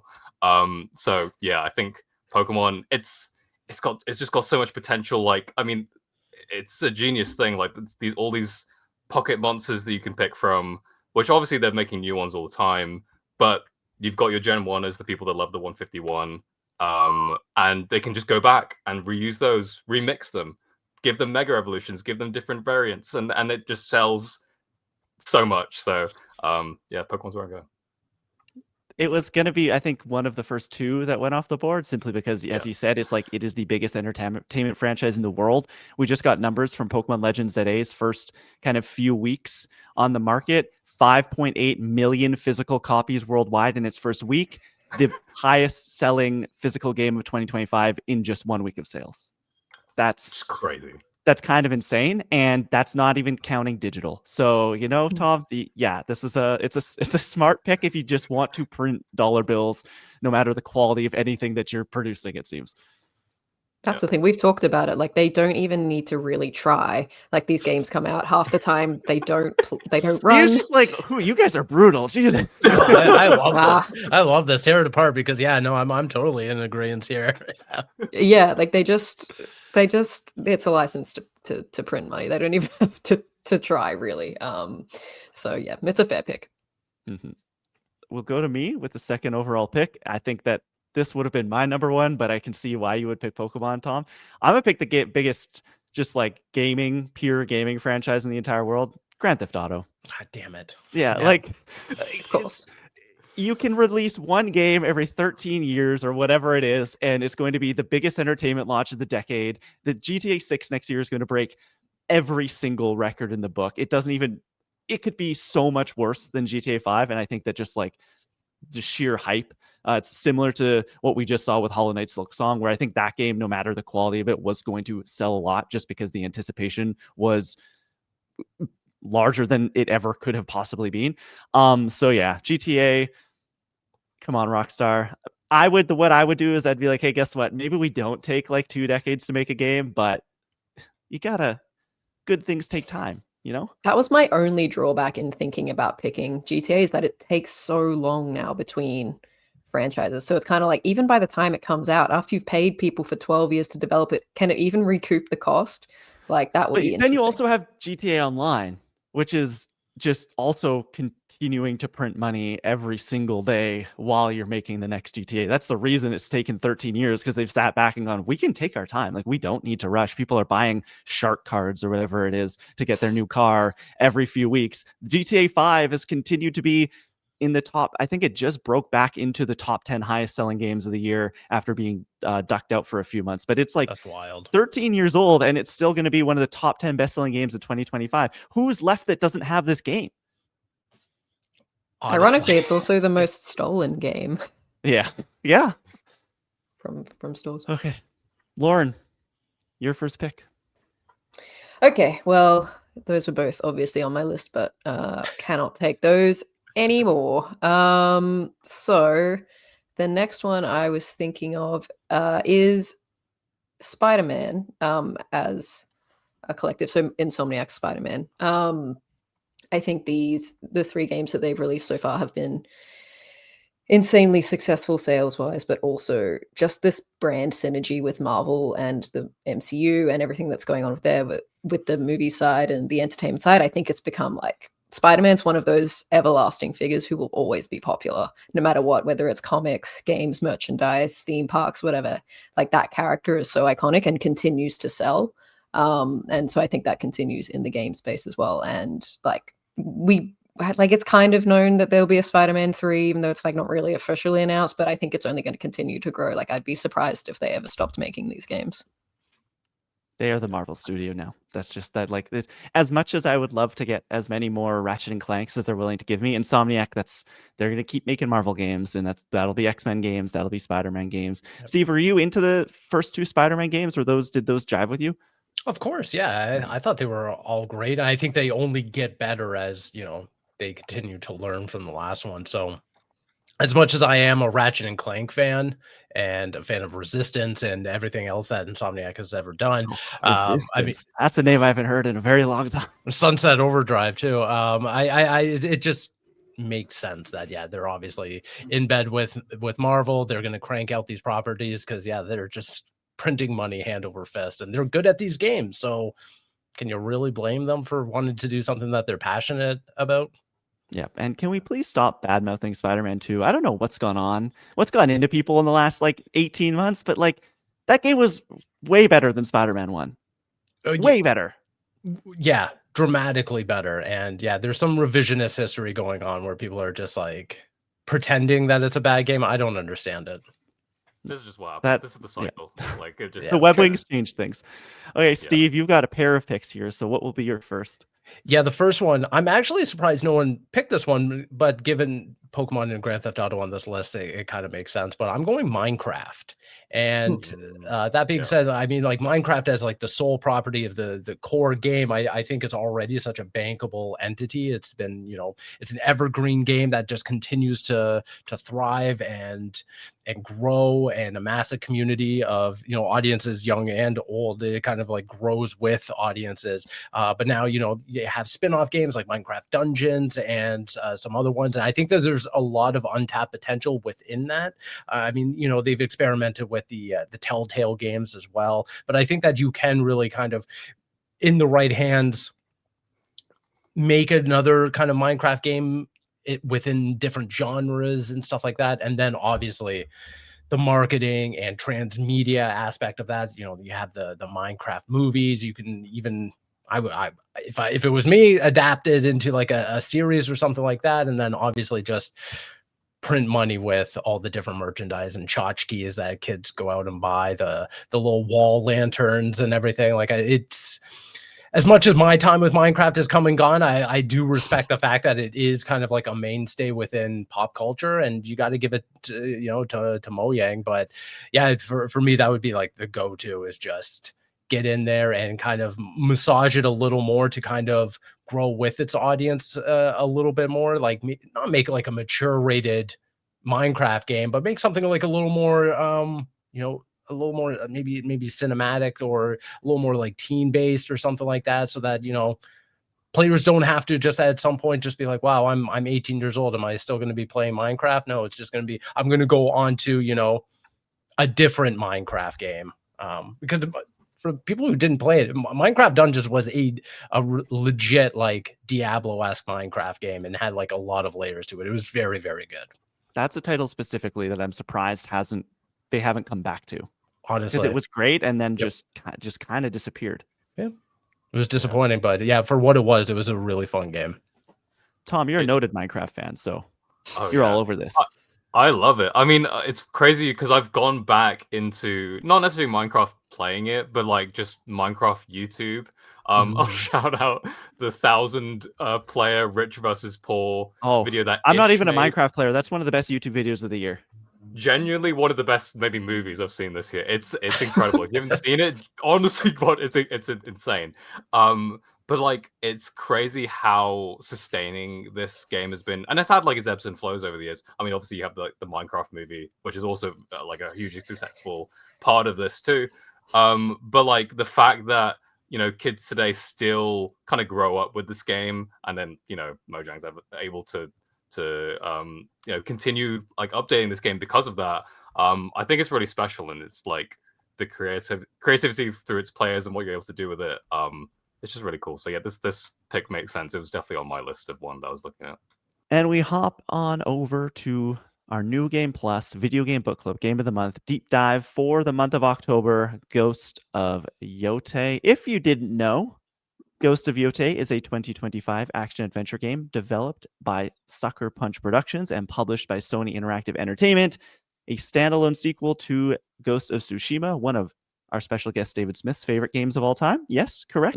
Yes, Nodding. 100%. Set in 1603 in Ezo, Japan, the story follows Atsu, a mercenary seeking vengeance against the Yotei Six for slaughtering her family 16 years prior. It was released on the PlayStation 5 on October 2nd. Feels like an eternity ago, and also last week. Time has meant absolutely nothing over the last couple of weeks, but we've played it. Some of us have finished it, and we will be talking about it today. This will not be a full spoiler conversation. It will be more spoilery than a general review, but we are not by any means going like full on, because Lauren wants to get to the end of it, Tom wants to get to the end of it, and it is a journey to go on, and we don't want to spoil that experience for them. But David, you finished it, right? Yes. Correct? Do you have the platinum? Or is that even anything you're interested in doing? Okay. No, like, I mean, platinums are not something I generally chase. I did it on like Spider-Man because it was an easy get, but like not for this one, I don't think. It's pretty easy with Ghost. It's just, do you want to put in the time? Yeah, right. It's just a matter of, do you want to go and find all of those fox dens? But I think we can get into it. Is so long. It is very long. General thoughts to start. Tom, how far are you is what I'll ask. And general Ghost of Yotei feeling so far. Yeah, so I am about 26 hours into it. I've beaten 2 of the Yotei 6, and I'm on my way to the 3rd at the moment. I'm basically I've done 1 region, and then I'm in the other region now, and I'm like, I'd say like a third of the way through that like next story beat, I guess, to get to the 3rd guy. And it's good. It's a lot of fun. I just can't stop playing it. And I can't stop playing it, and I still like I'm sitting here. I haven't finished it because like I play it, and there's just so much to do. I told myself, I was like, I'm gonna sit down this weekend, and I'm gonna try get as far in the story as I can. And it was just impossible because you keep getting sidetracked in the best way possible, sidetracked with all these different things, these different other missions that are just like so compelling. On top of all the really good story stuff that's happening in the game. The combat, I think, is a step up from Tsushima.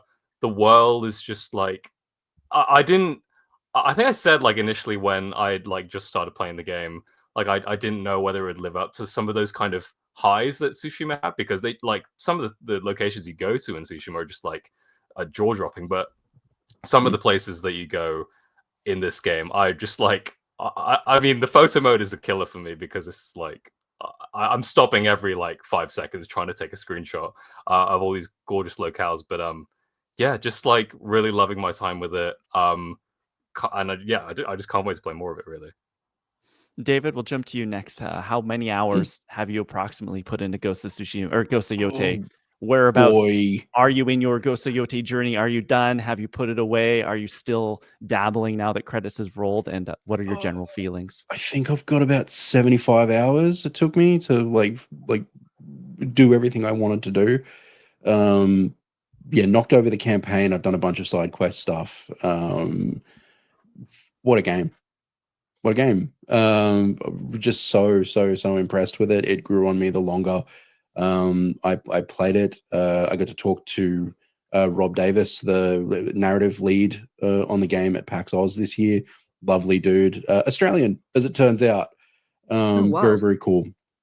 And he sort of spoke to what you were talking about, Tom, where you are bouncing from one thing to another. There is so much to do. This game feels busier than the previous one to me. It feels like I'm on my horse and I'm riding across these beautiful fields and I'm running into something to do every 300 or 400 meters. There's a camp or a fox or a bird or a cave or some guys jump out at me. Like it's throwing stuff at you constantly. And so you find yourself wandering and doing all of these different things. That was a chat I had to Rob about. You can see more of that on the ABC Gamer channel. He was a lovely, lovely dude. Yeah, very, very cool. Very, very cool game. I think I don't know yet if I love it as much as the first one, but I do love it an awful lot. I think I'll be going back and playing more of it. I don't know. I might go back and try and platinum it over Christmas when I've got some time, because I do just like hanging out in that world, chopping dudes up with a sword. It just doesn't seem to get old. Yeah, it's definitely one of those games that I can see myself just keeping installed, and I will not 100% it right away, but over time, I'll just slowly go in and, yeah, I'll do this camp today. I'll go do that tomorrow. I got into this cool dual side quest. I'll go do that now. And I think that is like one of the best things about this game is it's constantly wanting to pull me back in and constantly making me think about it. I'm just like, oh man, what cool adventure could I get into with Atsu today? What epic story is there still hiding in there? Fun to be had. But Lauren, what about you? How many hours are you at? Whereabouts are you at the game? And what have you thought so far? Yeah, well, we all know that I was super late to the Tsushima party. I started playing it like last year and then didn't finish it. So then I ended up playing it like 3 weeks before this game came out. And I totally rushed through that campaign to get to the end and hated myself for it because I guess I didn't really get the full experience of Tsushima. And I didn't want to do that with Yotei. So I said, I will be taking my time. I will be playing it as I guess is what you could say is intended, which is to sort of get lost in the world and get distracted by side quests and like I guess really immerse yourself in that world. So that's what I've been doing. I have about 10 hours because I was away from my PlayStation for a chunk of time this month and I haven't been able to commit to it as much as I would have liked. And in that time I haven't killed any of the Yotei 6 except for the one at the beginning that you're forced to kill. But I have seen like pretty much I'm doing that thing where the map is like just a white piece, like covered in fog. And I'm like making sure that I've shaded away all of the fog and seen literally everything. So I think I'm having like a much more immersive experience this time around. And I think the comparison that I have to mull it a little bit more as I continue, but the comparison that's coming up for me is the jump between Horizon Zero Dawn and Horizon Forbidden West, where it was, the second game was a lot more expansive. They doubled down on a lot of things, but they also changed a few things, like a few systems that maybe we preferred from the original, or maybe the story was a little bit more better in the original, but then the second one got expansive in a way that we prefer. So that's kind of how I'm finding it. Like I love both Horizon Zero Dawn and Forbidden West, but for different reasons. And that's kind of how I'm feeling about Yotei right now as well. Yeah, it is. If you didn't like Tsushima, you probably won't like Yotei because it is more of everything from that game, and they have made a few little changes, getting rid of the stances, adding more weapons, doing a few different things like that. But ultimately, like this is the ghost formula has kind of been cemented with this game, and I think that's what we're going to get as we get into more and more sequels going forward. For me, I think about 70 hours. I think it was like 65, 68. I had a whirlwind journey with this game. Of course, it comes out at the beginning of October. We've just gotten Hades 2 a week earlier. Super Mario Galaxy 2 dropped on the Switch 2 on the exact same day, which is a game I've never played and am like itching to get through. And I had a house to myself. Gab had gone away, and I was like, video game Pandora. It's like or video game Valhalla, I guess. It's not Pandora. That's the Avatar planet. This is it. Like, I have as much time to do whatever I want and I thought I will start Ghost. I have all month to play it, and I will dabble in other things. I didn't. I started Ghosts. I played the first day. I guess it came out on a Thursday. I played on a Friday. I played for almost 10 hours straight.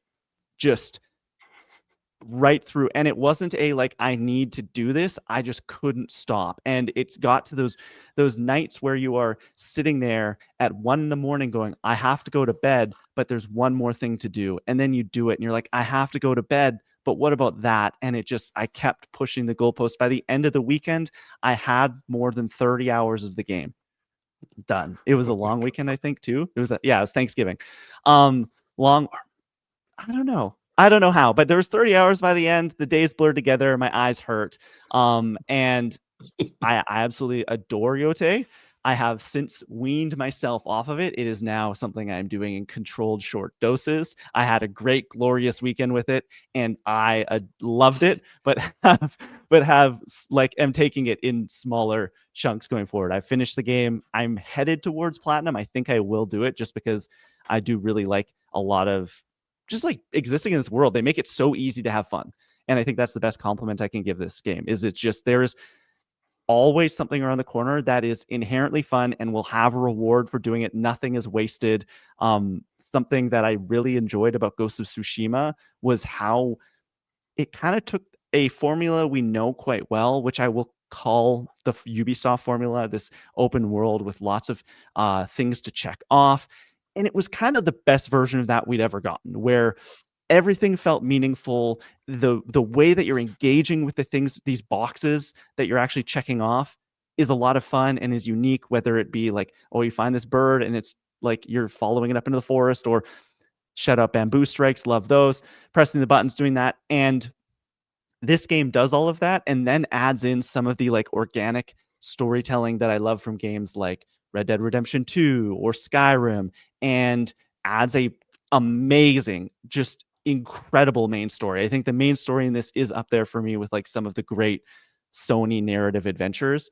And I didn't 100% get that in Ghost of Tsushima. I liked Jin's story, but I was not as invested in him as I am Atsu. And so for me, like, this is 100% on top of Ghost of Tsushima. I can't wait to see what they do next. I absolutely adore this game. Here we are.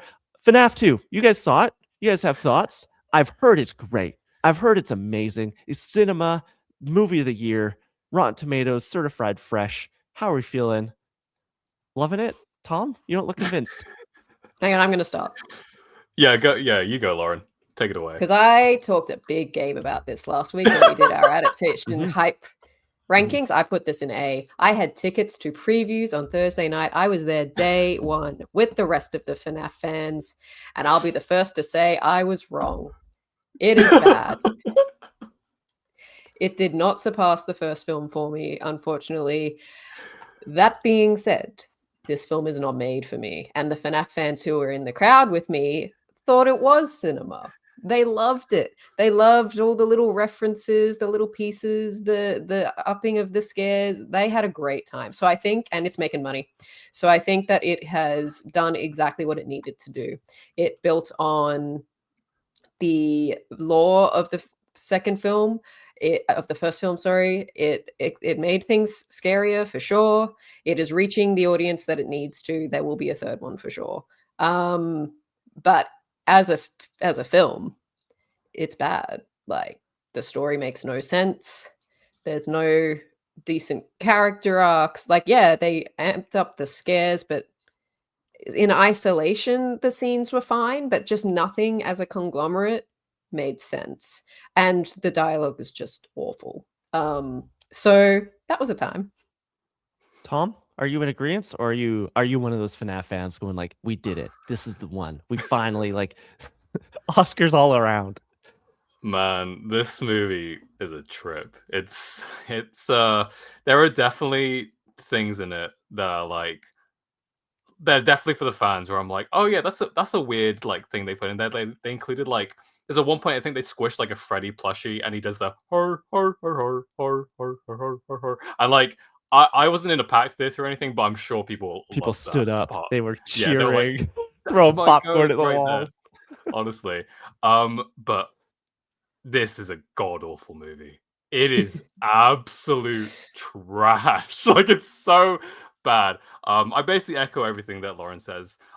But to be honest, like, I don't even know if, because this is a horror movie, and it really seemed like they were gonna try and like amp up the scares, make it a bit more scary compared to the first one. But I don't even know if it really succeeds at that, because it there was no real sense of tension in a lot of the scenes. Most of the scares are again just jump scares, and like that is that's what what the game FNAF is. is. That's Yeah. but like they're not good jump scares either. It's literally just a character jumping towards the screen, which is also what the games are. But it's just not satisfying at all, especially when you don't put in the effort of building that tension and that kind of you know atmosphere that a lot of horror movies succeed at. And then you pair that with like some of the worst writing I've seen all year in a movie. Like, yeah, like you said, Lauren, the dialogue is just so wooden and like God help any of the actors in this movie. Poor Josh Hutcherson, man. He really tries, but like he My cannot poor make boy. this work at all. He's got I Love LA right now. He's doing okay. He's Yeah, having so fun he's elsewhere. he's fine. But yeah, I really thought they would improve, but like the fact that for me, like they didn't, it doesn't feel like there's a marked improvement from the first one, and I think it's probably worse overall for it. Now let's get into what we've been playing over the last week. I'm very curious. Lauren, I know Thomas teased about playing Silksong, but you also have Silksong written down, so I'm going to let you two discuss. You're in? You've started Silksong? Yep, I'm playing the game that's betrayed me in Fantasy Critic. I'm playing Silksong. I skipped Hollow Knight. I was like, I've waited too long at this point. I want to be part of the conversation in Silksong. So I've jumped right in. I'm super, super early. I'm still in the marrow.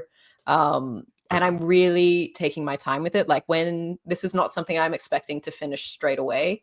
I am just like really, because obviously it drops you in a very little context. And so I'm just sort of taking my time, learning the ropes, reading the guides, trying to figure it out. And I think it is something that I will just like chip away at over probably the next few months, few years even.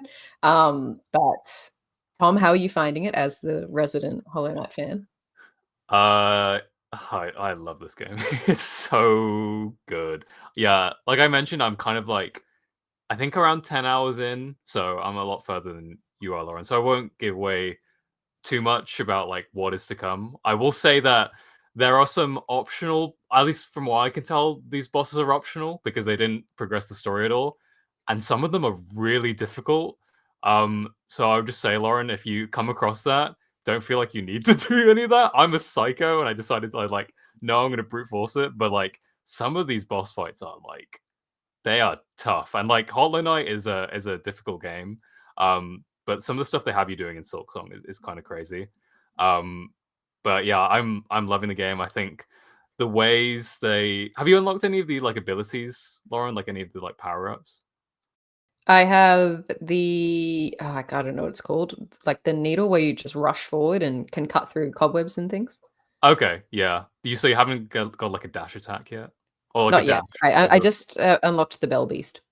Okay, right. Well, there is a dash. That's like not that much of a spoiler, but I've when you seen it. unlock that, yeah, when you unlock that, I think that's when the game like comes alive because your movement just becomes crazy. Like in Hollow Knight, in the first game, you unlock abilities, but you still kind of go around the world relatively slowly, I would say. But when you unlock this dash ability with Hornet, like you just zoom across the world so elegantly, I guess, and the movement just feels so good. Yeah, like I mentioned, the bosses, they are very difficult, but like when you beat them, it is so satisfying. They get so creative with the ways they attack you. The different things they do with that are so cool. And then just the locations you visit. I would say they just feel so much more varied than Hollow Knight ever did, which is really cool. I'm constantly like surprised by like the way the directions the art direction goes. It's blown me away and has just kind of exploded my game of the year talk because I don't know what I'm going to do now because this game's very good. So yeah. Yeah, I think not having any context really for what Hollow Knight was, I didn't, and obviously only having played Silksong at PAX, I was kind of not really sure what to expect.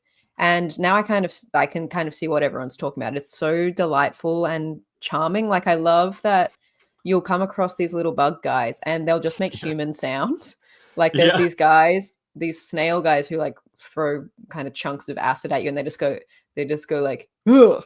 Like it's just I can just picture some dev sitting there like making these noises and then attaching them to little creatures. Obviously, Sherma is my guy. Like we love her so, or I don't know, yes, so much. Singing at the door, Yeah. honestly, Encore best. Girl. Like we need Song of the Summer. I love them so much. And who's the map one? The map one's good too. Oh yeah, what is her name? Yeah, she's great Map because maker. she also sings, and she's like, Yeah. whenever I hear it, I'm like, oh yes, I'm safe. I feel so safe. Yes.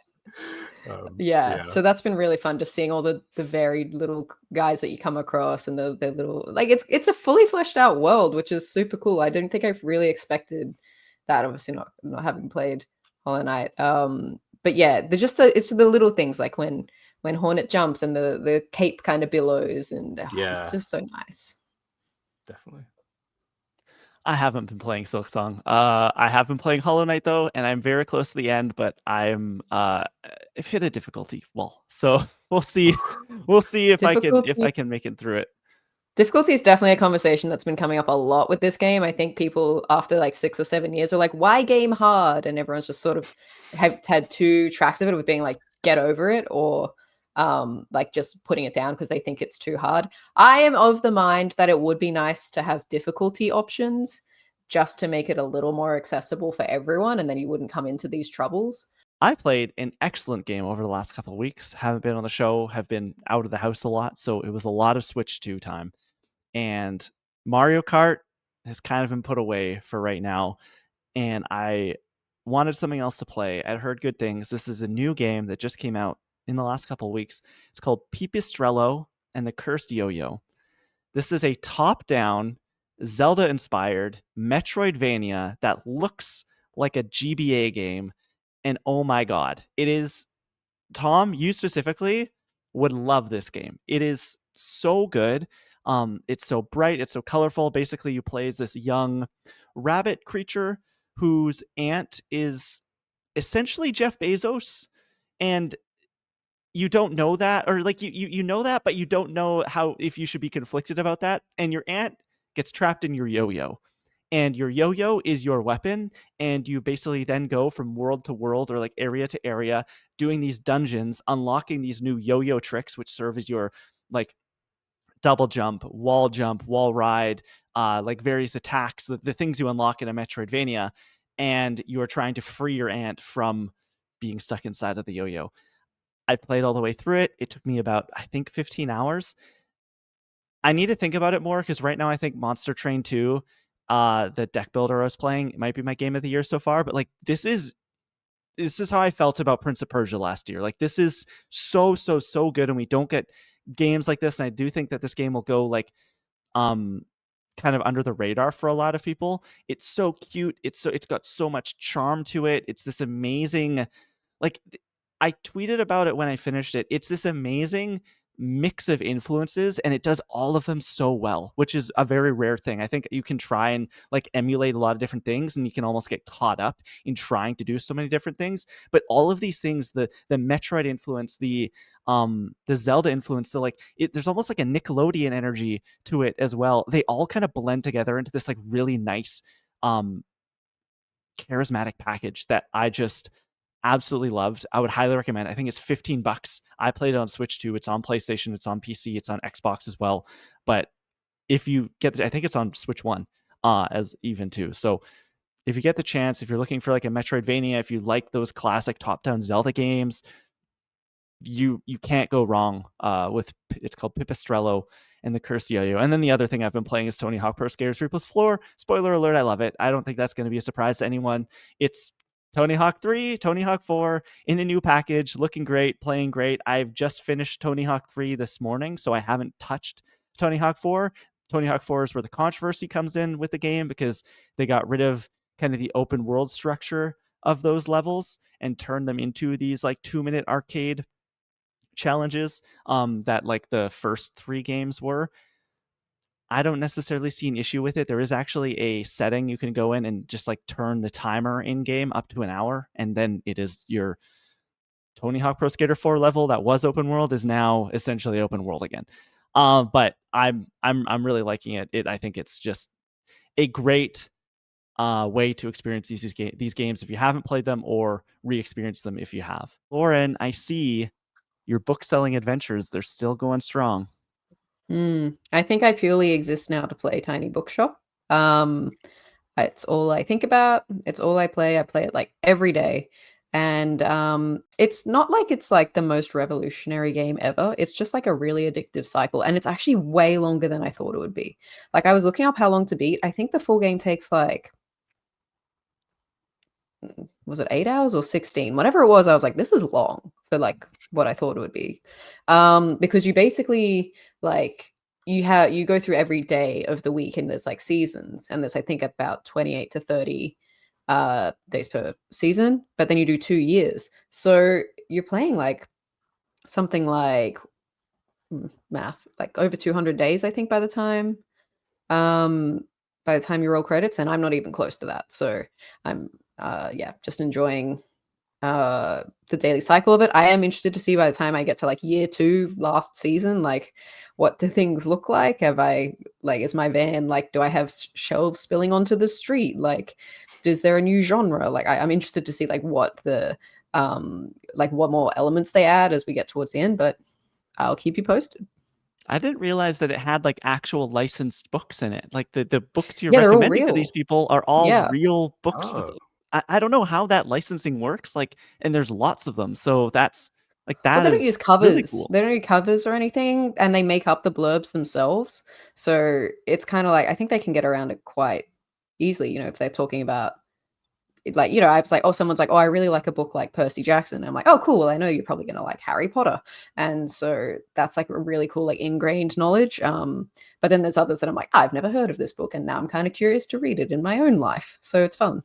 That's basically going to do it for this week's episode. You can follow the show. You can leave us questions each and every week over on Instagram at Controller Club Pod, Blue Sky as well there, at Controller_Club on Twitter, and at controller.club on TikTok. We have a new TikTok over there, so give it some likes. Also, if you're listening to the show, please go check us out on YouTube. We are now on YouTube. Subscribe over there. Leave us a comment. Hit the like button. Hit the bell. Do all the things. Any bit of interaction really helps out the show.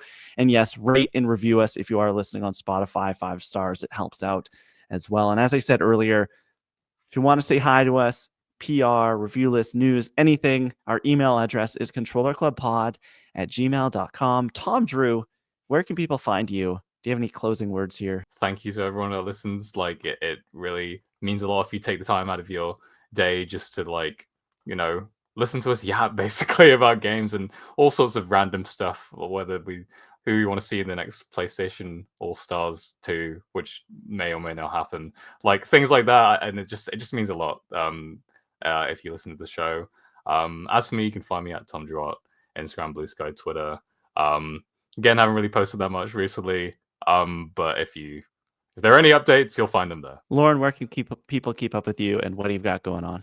Yeah, well, just to echo Tom, thank you again to everyone who's submitted questions, who has been listening to us for 150 episodes, whether it's been one episode or 150. We've loved having you. And we don't do this for the fame or the money. So it's really nice to just have some interaction with our community, whatever you end up being called. So yeah, that's been a great time to celebrate all of that on this episode. But yeah, if this is you've just dropped in and you don't know who I am, I'm a freelance journalist right now at lrouse19 is where I post my work. Writing with these guys on the direct, doing some stuff with Letterboxd, new outlet here that I'm working with called Pelleplat in Vancouver. Been writing some stuff for them, and plenty of other places that I'll post about on my socials. Excellent. You can keep up with me everywhere. I'm at The Kleinfeld, Instagram, Blue Sky, Twitter. And yeah, I'll just echo what Lauren and Tom said. Thank you so much for coming on this journey with us. This is the joy of my week, getting to do this each and every week and hanging out with my best friends while doing it. So thank you, Tom. Thank you, Lauren. Thank you for listening. Thank you for watching at home. That's going to wrap up episode 150 of Controller Club. As always, thank you so much for watching. Now, let's get gaming.